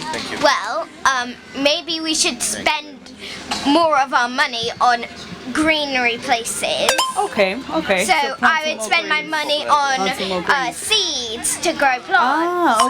Okay. So you, instead of buying stuff from the supermarket, again we can grow it in our garden, and then we're spending less money and helping the environment. Oh, nice. So it's that easy to grow fruit and veg. Okay, wonderful. Although fruit and vegetable takes a long time to grow. It takes a while. And you need sun, honey. You know what? Let's do a round of names. Yeah, you do need sun actually. I think September is when tomatoes are due to be harvested. Anyway, let's get round of names. Mikey. Marina. Onupom. Bella. James. Malin. Avery. Grace. And we've got Margot on camera. My name's Elam, and this is Talkaoke. Avery. Yeah. You got a point there? So about the environment, we should not really go on planes and stuff like that, because they use a lot of energy and fuel to fly around everywhere. So we should more use so we could go on trains, we could go on do something else. Or maybe, did you say you came here on a cargo bike? Yeah. Oh, well, maybe I might jump in that cargo bike, for my journey home. That could be quite interesting. Marina, I know you've got a point there. So, how I say, I went on holidays recently. I go in a train from UK to Spain. Oh, wow. Actually, it was super expensive. Oh. It was take almost 1 day. It's okay, I don't mind, but too expensive. So for one side, it's like you try, but they don't let you, and I think he's gonna okay. I think the point that we get to with a lot of these things is actually the systems that we live in are all set up to encourage bad environmental behavior, because that's the way we've been living for 200 years. And so people are like, oh, we're not supposed to live like this. But then some other people come along and they say, okay, so the people who want to live well, we're going to just charge them a little bit more because they care about it. So we're going to charge them a little bit more to care about the planet. So the problem is not about us making individual decisions. It's actually about changing the entire system and getting the people who are owning all of these things which they've got very, very wealthy from, and getting them out of power. Oh wow! Can I ask, in what way are you changing the system? Well, I'm about to start doing a PhD on how film education should change for a carbon zero future. Oh wow! So I'm recognizing that within my own field in education, the courses that we're teaching students today, students who are going to be the leaders of the professions in 2050, when we're supposed to be carbon neutral, those people are not being taught how to live in that future. And so what we've got to start doing is start changing and thinking about how we reform every aspect of our lives. And also questioning whether, this idea of saving money, actually, do we need to have an economy which is growing? Do we need to have an economy which is growing anyway? All right, there's some really interesting points there. You're thinking about the future. I know Mikey got a point, Belly, you got a point. I'll come to you, Mikey. Well, it's this one. No, it's just, I just think, I absolutely agree with everything you're saying, but I mean, in the end, what happens is at the studio, we've got Who Gives the Crap toilet paper, which is about twice the price of Andrex. And it's more, but in the end, it's like, it becomes a kind of badge. It's like, oh, look, I care about the environment. It's the same with going on the Eurostar. Instead of getting on a plane, it's twice the price. And then it's not really about saving the planet. It's more about, oh, look at me, or having a Tesla car. That Tesla car, everyone's driving around going, hey, I'm you know, I've got this like blinging car, but I'm also saving the planet. So, but who can afford these things? So it becomes a kind of, you know, a badge of honor rather than actually anything positive for the planet. Yeah. I think that's tapping into the agenda of the idea of green growth, yeah? Whereas actually there are lots of people who are kind of talking about there's a whole idea of degrowth, yeah? That how can we imagine a future which isn't about earning more money, about spending more money, but is in fact about living more fulfilled lives, connected lives. Well, one thing that it looks like to me is I've got tickets for us to go and see the theatre over there. So that's the long queue. Let's you headed there now? Yeah, we're going to Let's go get there final now. thought from everyone before you leave. I'm just about. What's your final I'm gonna come back after Yeah, we let us know go how on it the is. theatre, and also when we go on, if we get like more like electric vehicles, like you can get electric Nissans now. You can get so you can get quite a few cheap electric cars now. So affordable. if you get those cheap electric cars, number one, it's saving money, and number two, it's also helping the environment. Wow, so when we're driving around. So I might catch you in an electric Nissan at some point. Fantastic, I can't wait. That's really good. Any final thoughts from yourself? Oh, you gotta go. No worry, let us know how the show goes. Let us know. I know Bella, you had a point. I know Marina, you had a point. So I'll come to you, Bella, next. It was just the example about having to pay more for being more environmentally friendly, and I think that was the same, especially in the beginning with organic food. Like the organic version is always so much more expensive, and it's sort of like maybe a solution is to have government subsidies for. Let's get a final thought from you. Oh yeah, do you have one final thought? Okay, the thing is, thank you. Because I am in job now, that's why I have to move on. And the thing is, we are working on behalf of NHS recruited by the Tower Hamlets. The thing is, we are distributing masks and some testing kits as well. But the thing is, if you look at the mask, how they wrap it up is too much thin, too much thick. So rather than putting this single mask with a very thin and it's not very decomposable, they can put it very thin wrapping up, so they can save the poly bag and not only that, like 3 months ago we are distributing the testing kit whole box. It was a one testing kit, but now they make it 7 in one box. So now is more saving than before. But why they didn't think about before? They make it even they can't do it 17 or 14 in one box.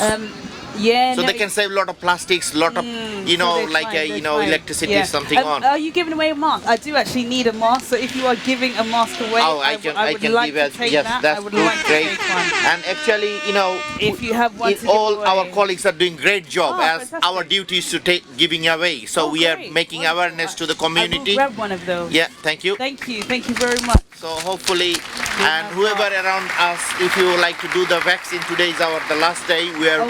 We have a gazebo on the corner, and we are doing the walk-in center, so you can have the second dose easily until 6 o'clock. Thank you very much. Nice to talk to you. Thank you for joining us. Thank you. And let us know how it all goes. Thank you. I'm going to get your pen ready now. But we've got a new face at the table. What's your name? Talk into the microphone there. Or sit around this table so you're comfortable with the mic there. What's your name? Hey, see you next time. What's your name? Milana. Milena? Is it Milena? No. What's your name? Manali. Manali? Yes. And Manali, and what's your name? Talking to the microphone, Alina. Wonderful. So we're here, we're talking... Alina. Thank you for joining us. We're talking about the environment, we're talking about electric-free cars, we're talking about, reuse September, no waste September. We're talking about all of these things. What things can we do to make the future a better place. Marina, I'm going to grab your point, and then I'm going to come to you, Margot, and then I'll come to you, Grace.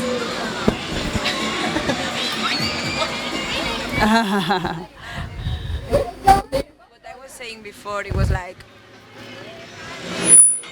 you do what you can. Do what is in your hand is what I say. Buy second hand. Try to buy in your locals. If it's a market, there is they are from farms. Buy them instead of go to the massive supermarket like Tesco, Sainsbury's. I was saying before, all the packaging is in plastics. I know they are trying, but we can do it different. So just do what you can. And the other guy that he just left, he was talking about what the governments or the big companies they are doing. In Spain, for example, we have so much sun. Why we don't have the houses that the solar plant? Right. You know, it's like we could be rich in green energy and maybe sell it in the other countries or share it. I don't know. It's like why we have to pay so much money for electricity, for example. So you're saying do what we can, but are we actually even doing enough? Are the governments doing enough anyway? Or for the gentleman that left, is that part of the plan? Do they not want us to do? They don't want to. They don't want to because they have power. There you go. There's an agenda there. All right, Margot. I wanted to say there may be the solution because you were talking about who gives a crap toilet paper, how is that a badge of honor, and it's kind of maybe there's just too much choice and too much money to be made in the kind of green lifestyle technologies, whatever. But I wonder, like, I was never into authoritarian governments. Let's get a final thought from you before you leave us.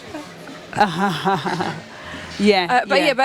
I was never into authoritarian governments, but I think now is the time to bring them back, actually, and just kind of say, okay, this is this country's policy. Everybody's going to use just one type of toilet paper, like it used to be in Poland back down, in communist times. It's just one toilet paper. It's fully recyclable. I'm sorry, it scratches your bum, but that's just how it's going to be.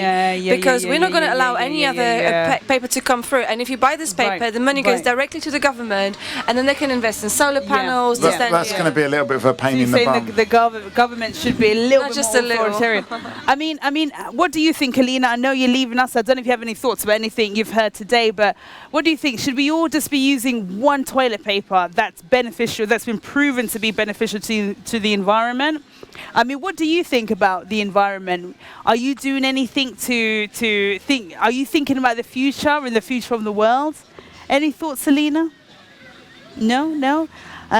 Do you live locally? Hey, talking to the microphone. Nice. Yeah. Or have you tried earlier we were talking about the German sausage and how, should we be calling it a German sausage if we're not in Germany? I don't know if you've got to try any of the food here at all to sort of see how it is. I know I fancy some candy floss now. I don't know if it's because I'm seeing the sort of Ferris wheel there and it's just like opening up that sort of thought in my mind, fun fairs, Ferris wheel. But yeah, let's know if you have any final thoughts. If not, let us know how the rest of your evening goes. Thank you for joining us. Grace, I know you had we got a new face at the table. What's your name? My name's Ariel. Your name is? Ariel. Thank you for joining us. We've been talking, do you have any thoughts about anything you've just heard? All right, okay. I just let the applause die down. Obviously, I didn't hear most of the conversation, but I would say about the toilet paper thing, I think it's really true what Margot was saying. And we have to remember that, there are all of these companies who are literally paid to just think of ways to make us want to buy stuff we don't actually need or care about. 50 years ago, if you told someone oh man, in the future you're going to be able to buy all these different types of toilet paper and it's going to be they'd be like, what? I don't care, what? And I think often we prioritize the idea of choice and variety over just having something that works well and is efficient. Right, I see. And what's working well for you right now? In what area? Just in, what's something that's working well for you that's actually beneficial to the environment? Well, I don't actually know how beneficial it is, to be honest, but I switched back to using bar soap, for example, instead of like shower gel and stuff like that. Because I just realised, I was like, it doesn't actually make much of a difference. Right. And like, I've just realised that, especially when it comes to, like, I did a bit more research and stuff like on skincare and stuff, and I realised that often like you actually have very simple products that don't require like very fancy ingredients that can do the job very well. Or fancy packaging. Yeah. I love a good Dr. Bronner sort of eucalyptus. Anyway, Mikey. Get Pears soap, which I do agree. I think it's more, and you can use that soap for everything. You can just use one. I actually use it for shaving as well when I get around to it. Mixed with argan oil. Good soap. But I think it's just why does it have to come? It doesn't even have to come in it comes in a box and a bag. But why? Why can't it just come like raw? Just by itself. You might need to go to like Planet Organic or something because they. Yeah, well, that's exactly. But then instead of paying, like I go to Savers and get 4 Pears soaps for. I can't remember how much it is. Not very much, £1.50. Or I could go to Holland and Barrett and get like a sort of handmade soap. Ooh. Or Lush or something like that. But it's going to cost me £4. Is it worth paying that much more just because of this packaging thing? It depends on what the cost of. What is the cost of the environment to you as an individual? Is it? Hey, we've got some new faces at the table. Let's get your name. What's your name? Talk into the microphone there. What's your name? My name is Timor. Timor. And what's your name? My name is Sophia. Sophia. We've got Timor, Sophia. We've got Grace. We've got Bella. We've got Ariel. We've got Malena, Marina, we've got Mikey, Margot is on camera, I'm Elam, this is Talkaoke, it's a pop-up talk show. Come and join us, we're talking about the environment. What cost is the environment to you? Where do you get your soap from? Do you go Planet Organic to get a bar soap, or do you go Sainsbury's? Oh, you guys, you're going to pop to the loo. Let us know how it goes in there. Is it an environmentally friendly toilet? It's made out of plastic, but it's reusable, right? It's reusable. Do you know what I mean? So there we go. What costs? I don't know what they're going to do with the toilets when the fair closes. So you don't know what they're going to do with the toilets when the fair closes? I mean, what should they do with the toilets? Well, they should donate it to somewhere else where they're having fairs and festivals where people can go toilets. And more toilets means more people. Because in the weekends, more people are going to come, right? Yeah. And if there are only, like, say, I've been to a festival where there's only 20 toilets and there are about 100 people there, and you have to queue for hours and hours, and you still can't get to the toilet. Because if you have more toilets, more people can come and go. I just want to know, what does that queue look like when you have to queue for hours and hours and hours? I mean, it's like do people end up using the toilet en route to the toilet? Like, do people end up going to the toilet in the queue? I don't know. I just want to say I was once stuck in the traffic jam behind like a big truck full of the toilets that were coming from a festival, and it was really, really smelly. It was horrible to be stuck behind that truck. Oh my gosh. I don't know where it was coming from, but and the thing is, these days, because of what they've done with the London traffic, when you're stuck in traffic, you're stuck for hours. Oh, really? Yeah, and it was only probably 15 minutes before the truck went a different way, but it was an unpleasant 15 minutes. Like hours. Yeah. But I agree with Grace's point that we should be able to shift those toilets around. Let other people use them. You know, there's people that don't have toilets, so we should. Some people don't have toilets. Yeah, exactly. Really we should let them have their toilets. So I think it's good. We've got some new faces. Let them have toilets. We've got some new faces at the table. What's your name? Hello. We've got Sarah. What's your name? Talk into the microphone there. Irina. Perfect. We've just had an Irina around the table. So yeah, right now we're talking about the environment. We're talking about what happens to these toilets behind us when the festival ends. Is the toilet sustainable? What cost is the environment to you? What things do you do as an individual to help the environment? What is the environment? Do you care about the environment? Reusable tissue? Reusable tissue or recyclable tissue? I mean, there's so many. The wet wipes. Yes, wet wipes. Oh, that's for me. The wet wipes are made of plastic. The wet wipes are like... wet wipes made of plastic. Yeah. That's a good... wet wipes made of plastic. Gracie, let's get a final thought from you before you leave us. I know, I thought you were going to be with us until the end. I'm going to come back, I just want some food, I'm hungry. Ooh, where you going to go? Yeah, German sausage. You're going to get German sausage. German sausage. Come back and let us know how the German sausage is. Okay. Come back and let us know how it is. Let's get a final thought from you before you leave us as well. How I say before, do what you can and do your best. That's it. Do what you can and do your best. You're probably wondering thank you for joining us. And let us know how the German sausage goes as well. You're probably wondering what we're talking about, but let's get your name. We've got a new face at the table. What's your name? Sophia. Sophia. We have another Sophia. Oh, wow. Twins. 2 Sophias. What's your name? Okay. Talking to the microphone. What's your name? Jebba. Okay, great. Fantastic. We got Jebba, we got Ariel, we got Sophia, we've got Irina, we've got Sophia, we've got Sarah,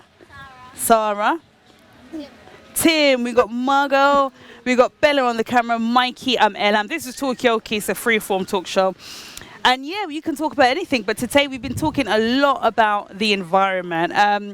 We started talking about, do we need to plant seeds in more green spaces so that we have food to eat, available for us?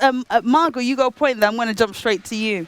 I just got, maybe it's like a question because you, Mikey, mentioned driving in London and, is it so terrible that you have to be stuck in traffic for hours? But I wonder what do people outside of London? If you're stuck behind the toilet van, it's not very nice. All right, what about if you're stuck behind a food truck? Is it nicer? It's better, yeah. It's better to be stuck behind a food truck than a toilet truck. But that wasn't actually my point. What is the better thing to be stuck behind? Yeah, what is the better thing to be... I mean, do people get stuck in traffic anymore? Has anyone been stuck in traffic recently? Hey, yeah, talking to the microphone. Alina, yeah, grab the mic. Yeah, we were stuck in traffic for 7 hours a few weeks ago. Where were you going? The Blackstock tunnel was closed. The Blackstock tunnel was closed. Oh, and we was wow. In the traffic. Gosh. Do you remember what were you stuck behind? What were you stuck behind? The cars. We were stuck behind cars. You were stuck behind cars. I mean... Good because in the tunnel, the petrol and the gas doesn't go out into the air, so we were smelling it. The gas. Taking it in. I mean, how did you feel when you were taking in all of that, petrol or fumes taking in all of the usually fumes? We immediately close the windows, but still we could even through the little openings in the car, we could still smell the all the fumes. Yeah, and all the fumes. So I know sometimes people turn off their engine. Did you turn your engine off? Should people be made to turn their engines off when they're stuck in traffic? Maybe because it could the traffic could go on, it could start going on, but your car could just get stuck there. Right. Then you have to turn your engine on again. So it's more effort to sort of switch on. Right. We got a point from Margaret, and then I'll come to you, Ariel. I forgot what my point was. Go to Ariel first. Ariel. So I actually live in Devon. Oh. So I've come a long way. Wow. How did you get here today? I came yesterday. We had to drive to Exeter and then get a long train. So yeah.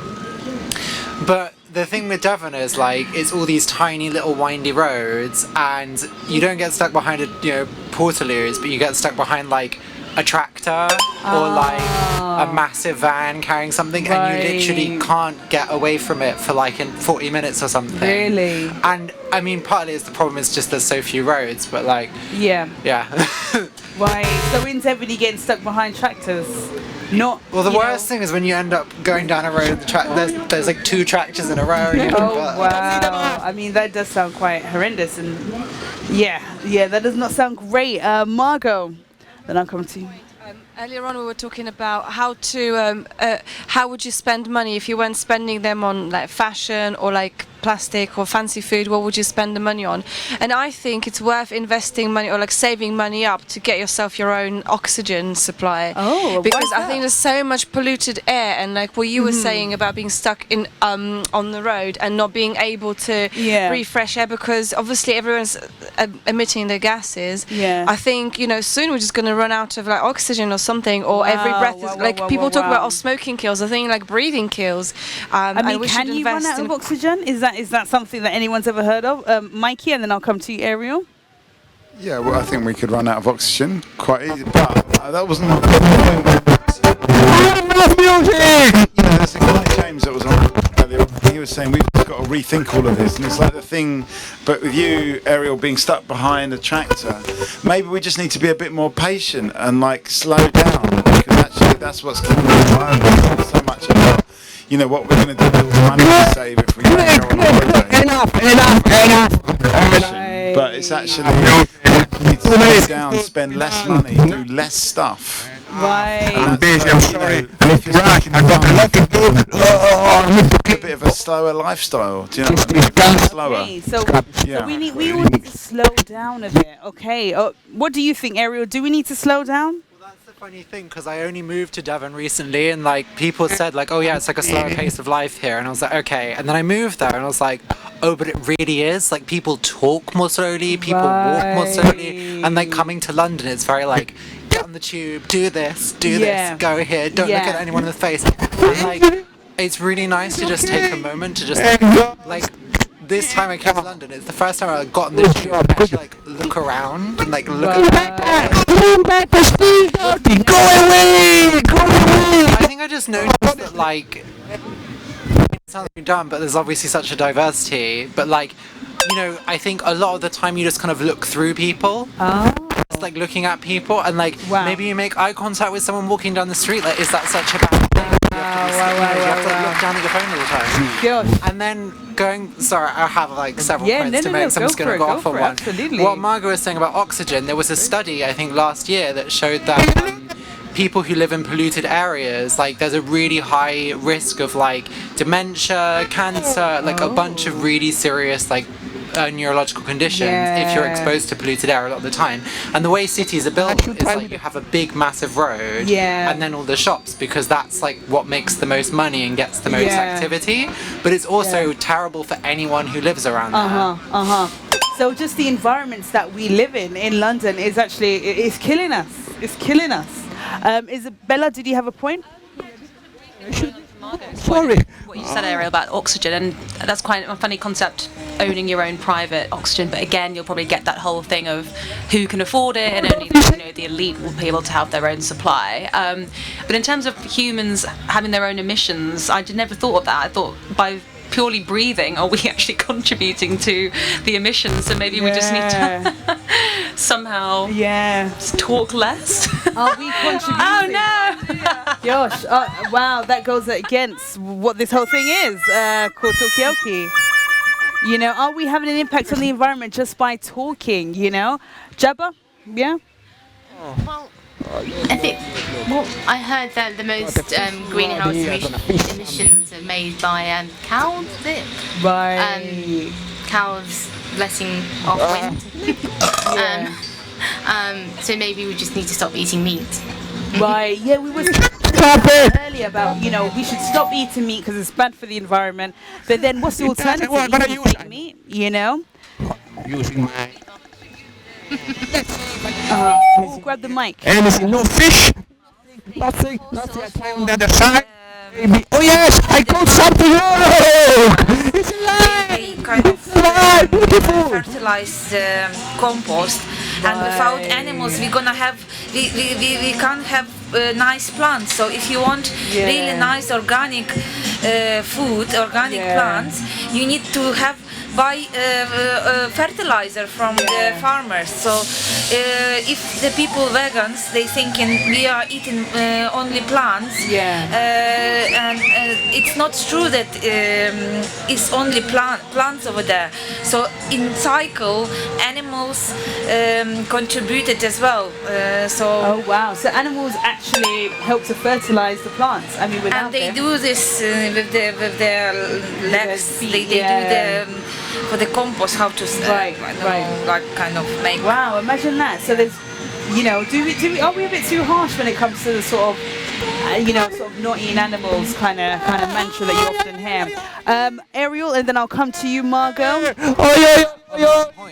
I was watching a really interesting video about this, where they were saying that like a lot of the talking points that people use to talk about why cows are bad are actually a bit misinformation. So one thing is they say it takes a swimming pool full of water to feed a cow to make enough meat for a hamburger, but that factors in rain, and obviously rain is free, right? And then the cows will just push it out when they're done.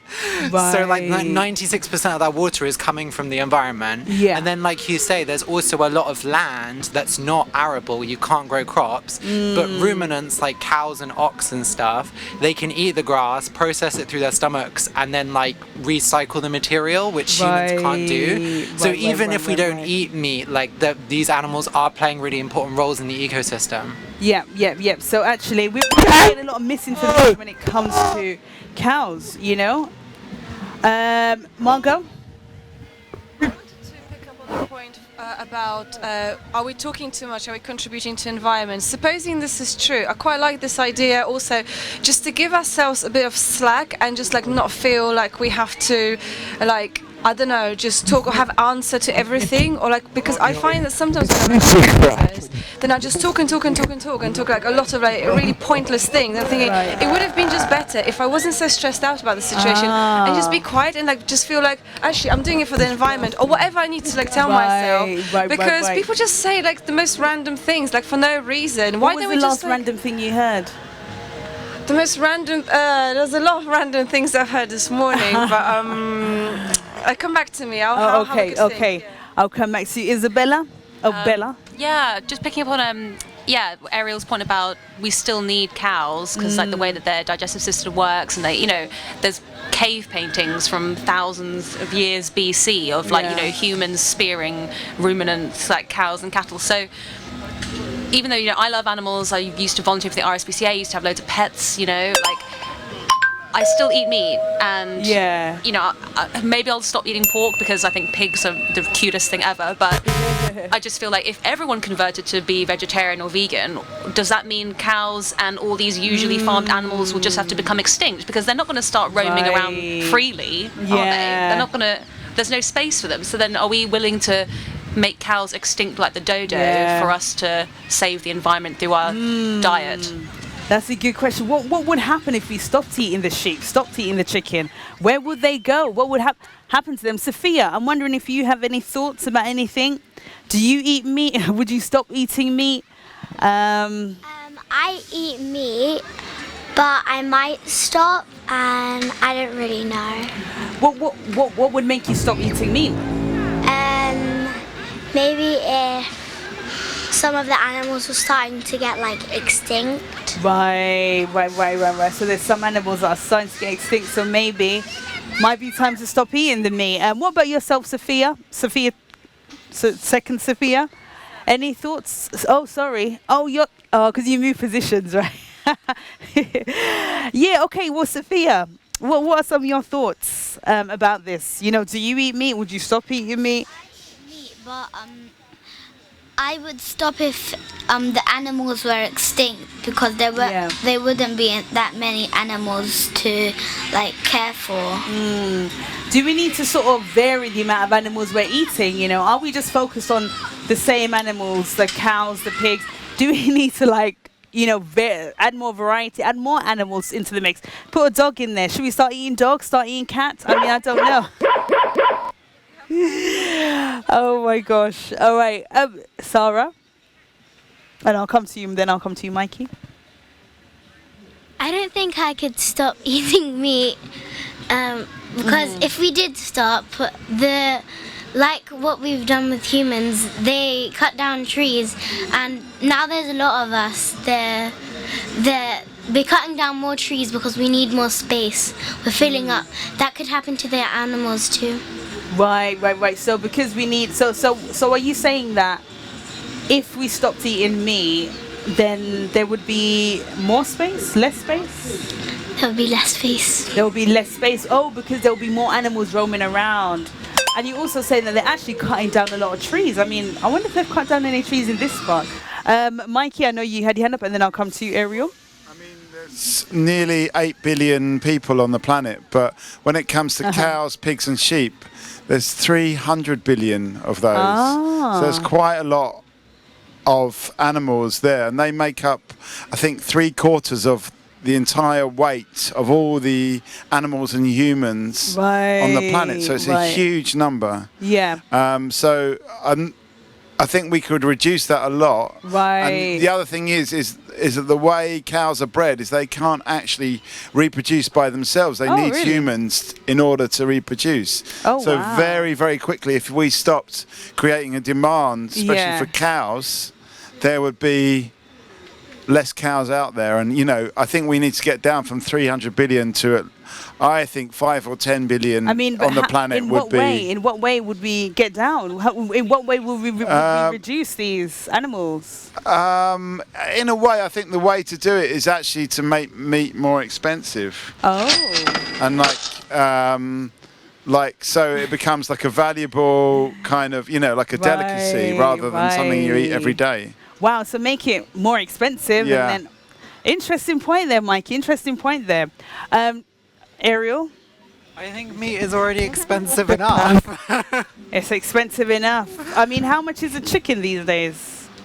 I've never bought. I get chicken thigh now, so it's the cheaper option. But that's a really interesting point about reducing the number of animals. And the thing is, like, the number of animals and the way they live is not natural in any way. Yeah. But I found out recently there's this place in Kent called NEP, like KNEPP, where they, like, these farmers, they decided to, like, re-wild it. So basically just, instead of, like, having, like, square fields and stuff, they just let it all grow wild and, like, harvest it that way. And it's actually meant they could sell loads of equipment. They didn't have to use, like, all these fertilizers and chemicals. Yeah. And then there are loads of wild animals like partridges and like elk and stuff that have come back that you don't find in the rest of the country. Wow, that's so I think a lot of it really is like we need to try and have less like catered environments and really just bring more like I just think we should have more forests because I think forests are cool. So oh really? Well, I mean, give us a cool fact about forests.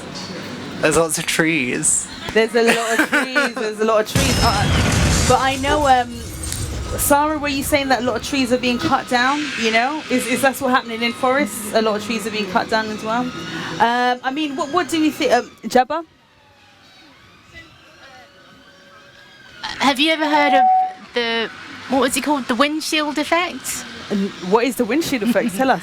So, in the olden days, if you were driving through from the countryside into London or whatever, you'd get a lot of bugs on your windshield.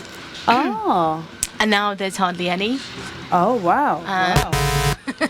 And that's because all the farmers have started, cut down the trees. So they basically pushed as far as they could do to produce as much crop as possible. So there's less birds, there's less insects. And oh gosh. And it's just all to do with farming. Effectively, the farmers are greedy. Greedy farmers are reducing the. Let's get a final four from you before you leave us. Have you heard of the windshield effect? The windshield effect. I want to find out from Ariel actually. When you as you drive to Cornwall, Devon, have you found that there's been a sort of increase in amount of insects as you drive down to Cornwall? Oh, it looks like Mikey is currently taking the mic away. Final thought. Meat is good, everyone. Meat is good. Enjoy. Meat is good, everyone.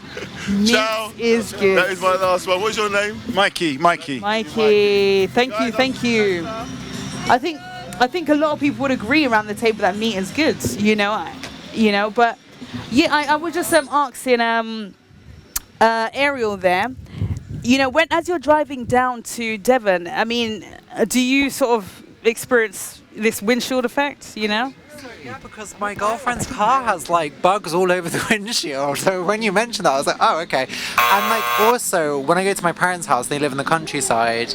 Like there are so many flies everywhere. Oh. And actually, but about the whole rewilding thing, like in where I live now, in our garden, we are not looking after the garden very well. So there's all these like plants randomly growing everywhere. Yeah. But we've had like the last few weeks, we've had like dozens of butterflies. Like there are so many butterflies, and it's really beautiful. And I'm just like, I kind of don't want to remove these plants because like it's so lovely to have all the butterflies. Yeah. Oh, lovely. Is there a lot of oranges in the garden? Apparently, when I wanted to attract some butterflies to my balcony, I have to put an orange out. I mean, I don't know how true this is. I just saw this on Pinterest. So I don't know how true this is. So if you get some of those. Oh, hey. I mean, has anyone seen butterflies around lately? Yeah. Where did you see them? So you have seen them in the park. You see them in the garden.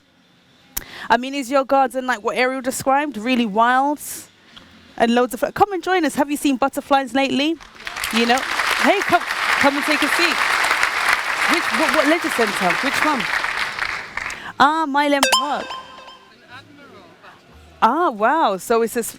And what did it look like, this butterfly? It had a black body and then 2 dots on either wing that looked like an eye. And there was a beautiful corona around each eye. Wow, so you managed to really sort of see the detail. Yeah. Oh, but let's get your name actually. What's your name? Hiker. Hiker. What's your name? Paul. Paul, grab the mic there. Bella, do you have a point there, Bella? Yeah, no problem. So you're probably going to really hate me with all this environmental talk, but I actually have an injured butterfly in my house right now. In a bowl, which can't fly, and I picked it up from the canal path on the way home because it was just struggling. It couldn't fly. Its wings been clipped and completely kind of broken and torn off and twisted. But I looked up on WikiHow. There's actually this really complex step-by-step process of how to sort of like glue tape. And there's about 10 there's honestly 10 tools required to repair a butterfly's wing. You've got to put it on its back on a towel with like a wire hanger for clothes, have like an ear cotton swab, have some glue, have some tape. Anyway, I was watching this video and I mean, I just didn't have the time, but also I just don't think it could work. So I'm just going to let the butterfly live its rest of its life at mine. But is that ethical? I don't know. I mean, I think I'm giving it a comfortable, safe life. Has anyone heard of this before? How to repair a butterfly wing? My gosh, that's interesting. Are we going to see butterflies with like computer chips flying around London? Wow. I mean, I know you had a point there, Sarah. So, I was recently staying in Norwich and I've seen a lot of butterflies. I have 2 points. And the other point is, when my dad was young, he touched a butterfly's wing and then he kind of like injured it. So butterflies are very delicate creatures. Okay, so wow, butterflies are actually very delicate creatures. Do more of us need to know how to repair a butterfly? Do you think this is something that we should be learning at school maybe? No. You know? No. You don't? You seem quite certain, no. Let me grab your point, Mikey, then I'll come back to you. Well, I just want to sort of agree about the windshield thing. I think, I think the older people around this table will remember a time when there were more insects getting squashed on the windscreen than there are now. And I definitely, even in the last 20 years, when I've been driving since '98, and definitely when I first started driving, there were more bugs. But when I was a kid, there were even more bugs, and I do think that is true. Yeah. But I just also want to say, I think that is great that you are repairing the butterfly's wings. And I don't think it has to be like logical or rational. I think it's important to be able to show compassion for animals. Like, there was a story in the news a couple of years ago about a fish that was constipated, a goldfish, and the man whose goldfish it was took it to the vets, and it was like the first ever operation to relieve a goldfish's constipation. I think that's good. A constipated goldfish. Yeah. I mean, wow. I mean, Very interesting. I just want to know, how did they work out that it was constipated? But anyway, I'll come back to that point.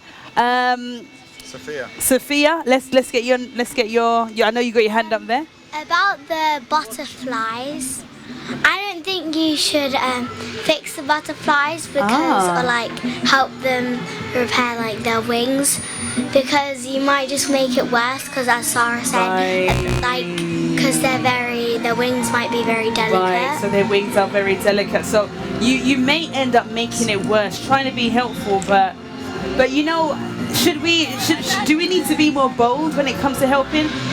Let us know what you think. Have you ever tried to repair a butterfly wing before? We've got somebody around the table who's in the middle of repairing a butterfly wing. But who knows, maybe it could cause more damage, you know, than good. Margot? About to the butterfly experts. I mean, do butterflies feel pain in the wings? I just want to know. I just don't know. Do butterflies feel pain in their wings? Or is it more like an existential pain that they feel after? It's like because they can't fly, they feel really trapped. I suppose it's like a butterfly disability in a way. If you can't move in the way that you could move, it's it's like a.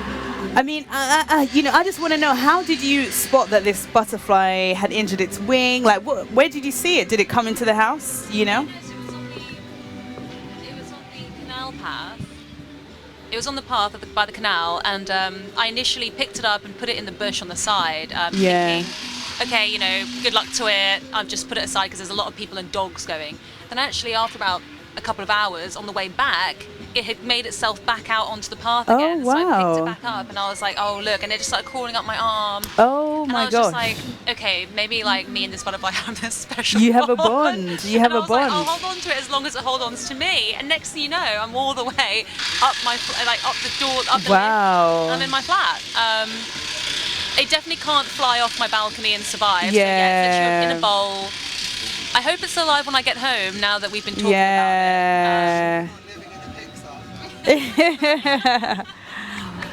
Yeah. And it's wow. I mean, there's a bond there. I want to hear more about this connection. I know you got a point there, Sophia. Come and join us. Come and take a seat. Let us know. Yeah, no problem. What? Oh, well, you know what? You're gonna have to bring her over so we can talk more about these butterflies. Sophia?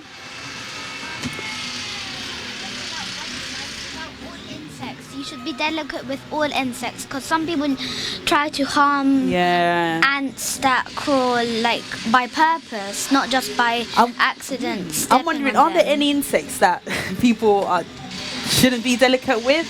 I'm just thinking about cockroaches, and I don't know. I'm not sure if they require the same, delicate touch as a butterfly, but I could be wrong. What's your thought?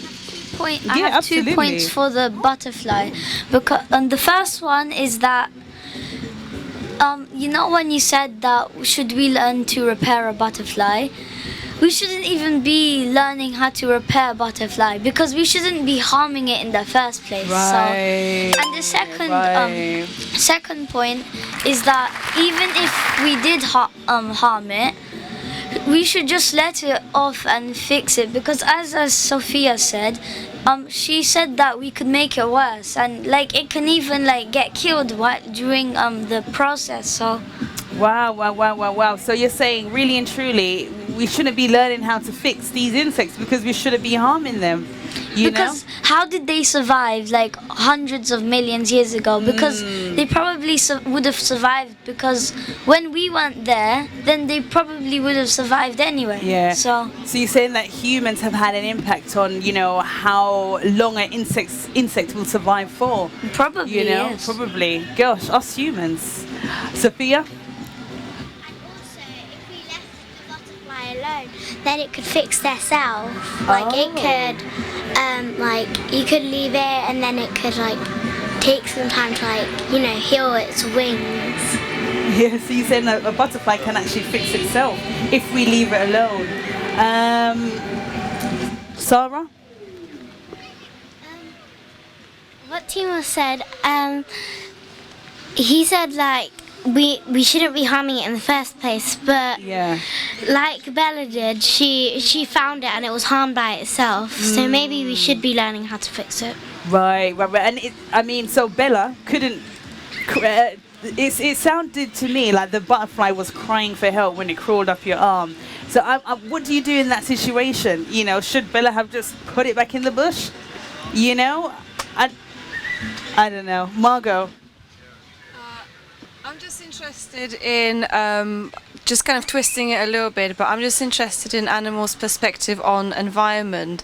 I mean, what are they thinking about us, and whether there's a kind of way in which we could kind of embrace the animal perspective a little bit more, because I think what does the fox say?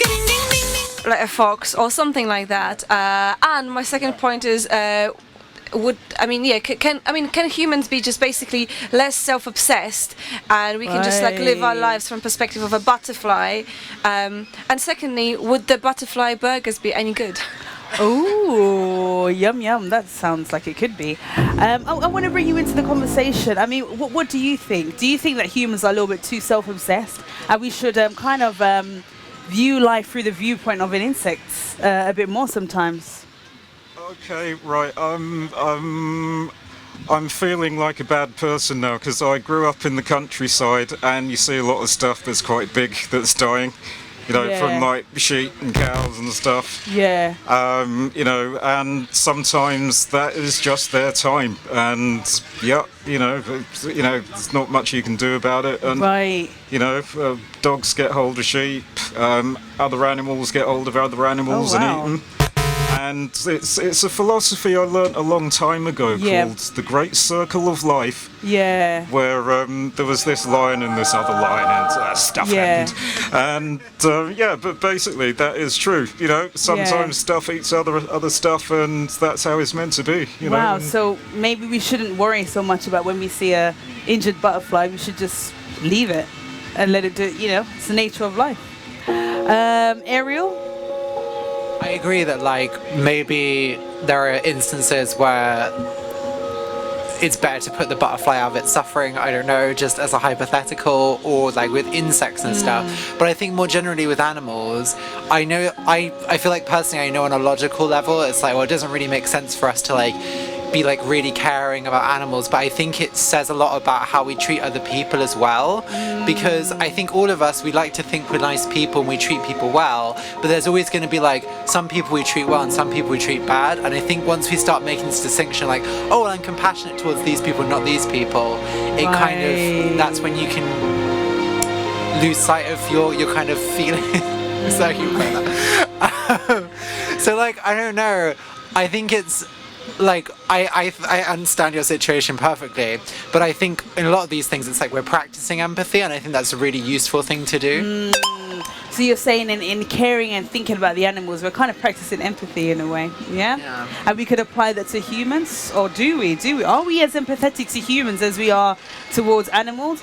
What do you think, you know?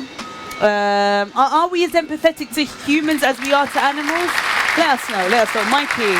No, I totally agree with Ariel about this actually, but I don't think the problem is we can't really be logical about it because it doesn't make sense. It doesn't make any sense to sort of focus so much energy on one butterfly when there's so much other suffering in the world. But it's still, I think it's about our very nature as humans that we want to care, but we can't care equally for all people or all animals. It has to, in a way, be a little bit skewed, and that's just how human beings are. Yeah. So it's just our nature to kind of care for things. It's not logical. It doesn't make sense. It defies all logic, you know. It's all those people like Richard Dawkins, Selfish Gene. I'd like to see him try and explain Bella looking after a butterfly. Yeah. Because it just doesn't make any sense. It's not rational.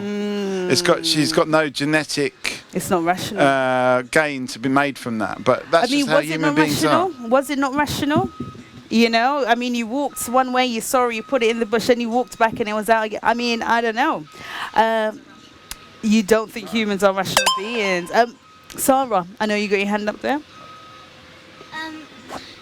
I think that we should care for all insects like spiders, because they help us by eating flies and stuff in our house. Yeah. So we should, so I mean, what are people? Do people give spiders a bad rap? Or do spiders have a bad reputation? I think most people are scared of spiders because of their 8 legs. Do you think we know the benefits of enough insects? Margot, I know you got your hand up. Yeah, I don't know the answer to this question, but I wonder whether, empathy to one side, but I wonder whether we just kind of focus on these like little things. I'm just gonna exercise my empathy. It's gonna be nice to the world, just because we are like snowflakes. Basically, we just can't tackle bigger issues in life. We would not be able to live in the jungle, but we like the idea of repairing, like nothing. This just made me think but we like the idea of repairing the butterfly wings. But no, I don't want to. I'm not gonna live in a forest. It's just too out there. But I am gonna buy soya latte or whatever. I'm not gonna drink cow's milk because it's bad for cows. I think we just get it all wrong, basically. Right. So everything's sort of off balance. I would like to ask a rhetorical question. Why we like the butterflies, but we don't like spiders? To be honest, it's the same. I kill lots of spiders for the last few years, to be honest, because I tried to put them out of my house, and they crawling in, and my daughter, she's scared of spiders, so I'm killing the spiders. If the butterflies come into my house, we would be thrilled, and we never killed any butterflies. So why the beauty always win? The beautiful puppy said, "Oh, such a cutie puppy." Yeah. See a stray dog outside. We said some people even look or not help. So it's really that's an interesting question. Why do we pick and choose which sort of insects we like? I mean, look, I've encountered some huge butterflies before, which were very frightening. So I don't know, maybe the size, maybe the country, I don't know. But anyway, that's a good question. Does anyone have a response to that? Have we become sort of detached from what real life actually is, because we've separated things out into what's pretty and what's not? And when I was your age, kids, there was a disease in the countryside called myxomatosis. And basically only rabbits would get it. And what would happen was they'd get this disease, they'd get into a real state where they're very ill. And if you were walking around and you found one, it would usually just be sitting there, not moving. And we were taught at school how to kill them with a stick. So you get a stick. Well, do you want me to go into the details? So you get a stick, you put it over the neck, and you stand on one end, and then you stand on the other end. But this was when I was your age, because it was worse to leave the animal to die in that sort of pain. Well, the foxes usually get it. Right. What does the fox say? Inappropriate. Whoa. Wow. So it just came. Wow. I mean, that's a really interesting point. We got a few questions on the table. Why do we pick and choose which insects we like and which insects we don't like? Is it because one is more beautiful than the other? But also as well, I mean, why are we no longer in touch with nature? I mean, sorry, can I grab your name again? Paul. Paul was saying when he was, 9, 10, he was taught how to actually end the life of a rabbit. I never actually did it, though. You never actually did it? And I did find one, and I left it, and that has haunted me for my whole life. Oh, so you found one? Yeah. And I should have done the thing, and I didn't do that. So really, which way was the best? Which way was the worst? That is a really interesting. So imagine that, like, you saw it, you didn't do it, and now that rabbit still in pain has haunted you your whole life. Yeah. Gosh. I can still see it now. You can still see it now. Wow. Gosh. This is, I mean, it's really interesting. I'm wondering, Ariel, I'm speechless. I think like on the point about like why do we treat some insects nice and some not, like we're so obsessed with beauty and we're so obsessed with youth and it affects everything, and we're in this stage where it's like like we know logically the evolutionary reason we look for beauty in a partner is because like that supposedly means they have good genes, right? Except now there are people pumping themselves full of silicone and like getting all this surgery to look more beautiful, but it's like, well, that's not gonna give you great children, right? Like we know this stuff on one level, but then also we just can't control who we are as humans. But I think we do need to be more critical and reflective, because like even things like, and this might be a weird connection, but I think a lot about technology and how people are like, oh, I need a new phone, I need a new computer, I need this, and it's like, well, often it's like the old one works fine, but it's also like just because it's old or it doesn't look new, people just think it's worse. And like I think it's crazy that like we live on these I'm going off one. We live on these streets like everyone has like an individual like washing machine and drying machine, this and that. It's like we could share a bunch of that stuff. Yeah. So what happened to the good old laundrette? Yeah. What happened to the laundrette? Do you know what I mean? Why do we need a washing machine and a dryer in our home? The laundrette in my street got turned into a gourmet cafe. Oh. There we go. There we go. You can guess where I live. Yeah, vegan. It was a vegan. No, so it's good for the I think they do like hollandaise sauce. There's a point from Tim over there. Tim. Oh, let's get a final thought from you before you leave us. Yeah. Animals aren't dangerous, but maybe the people are. And Jesus said, love everybody around you.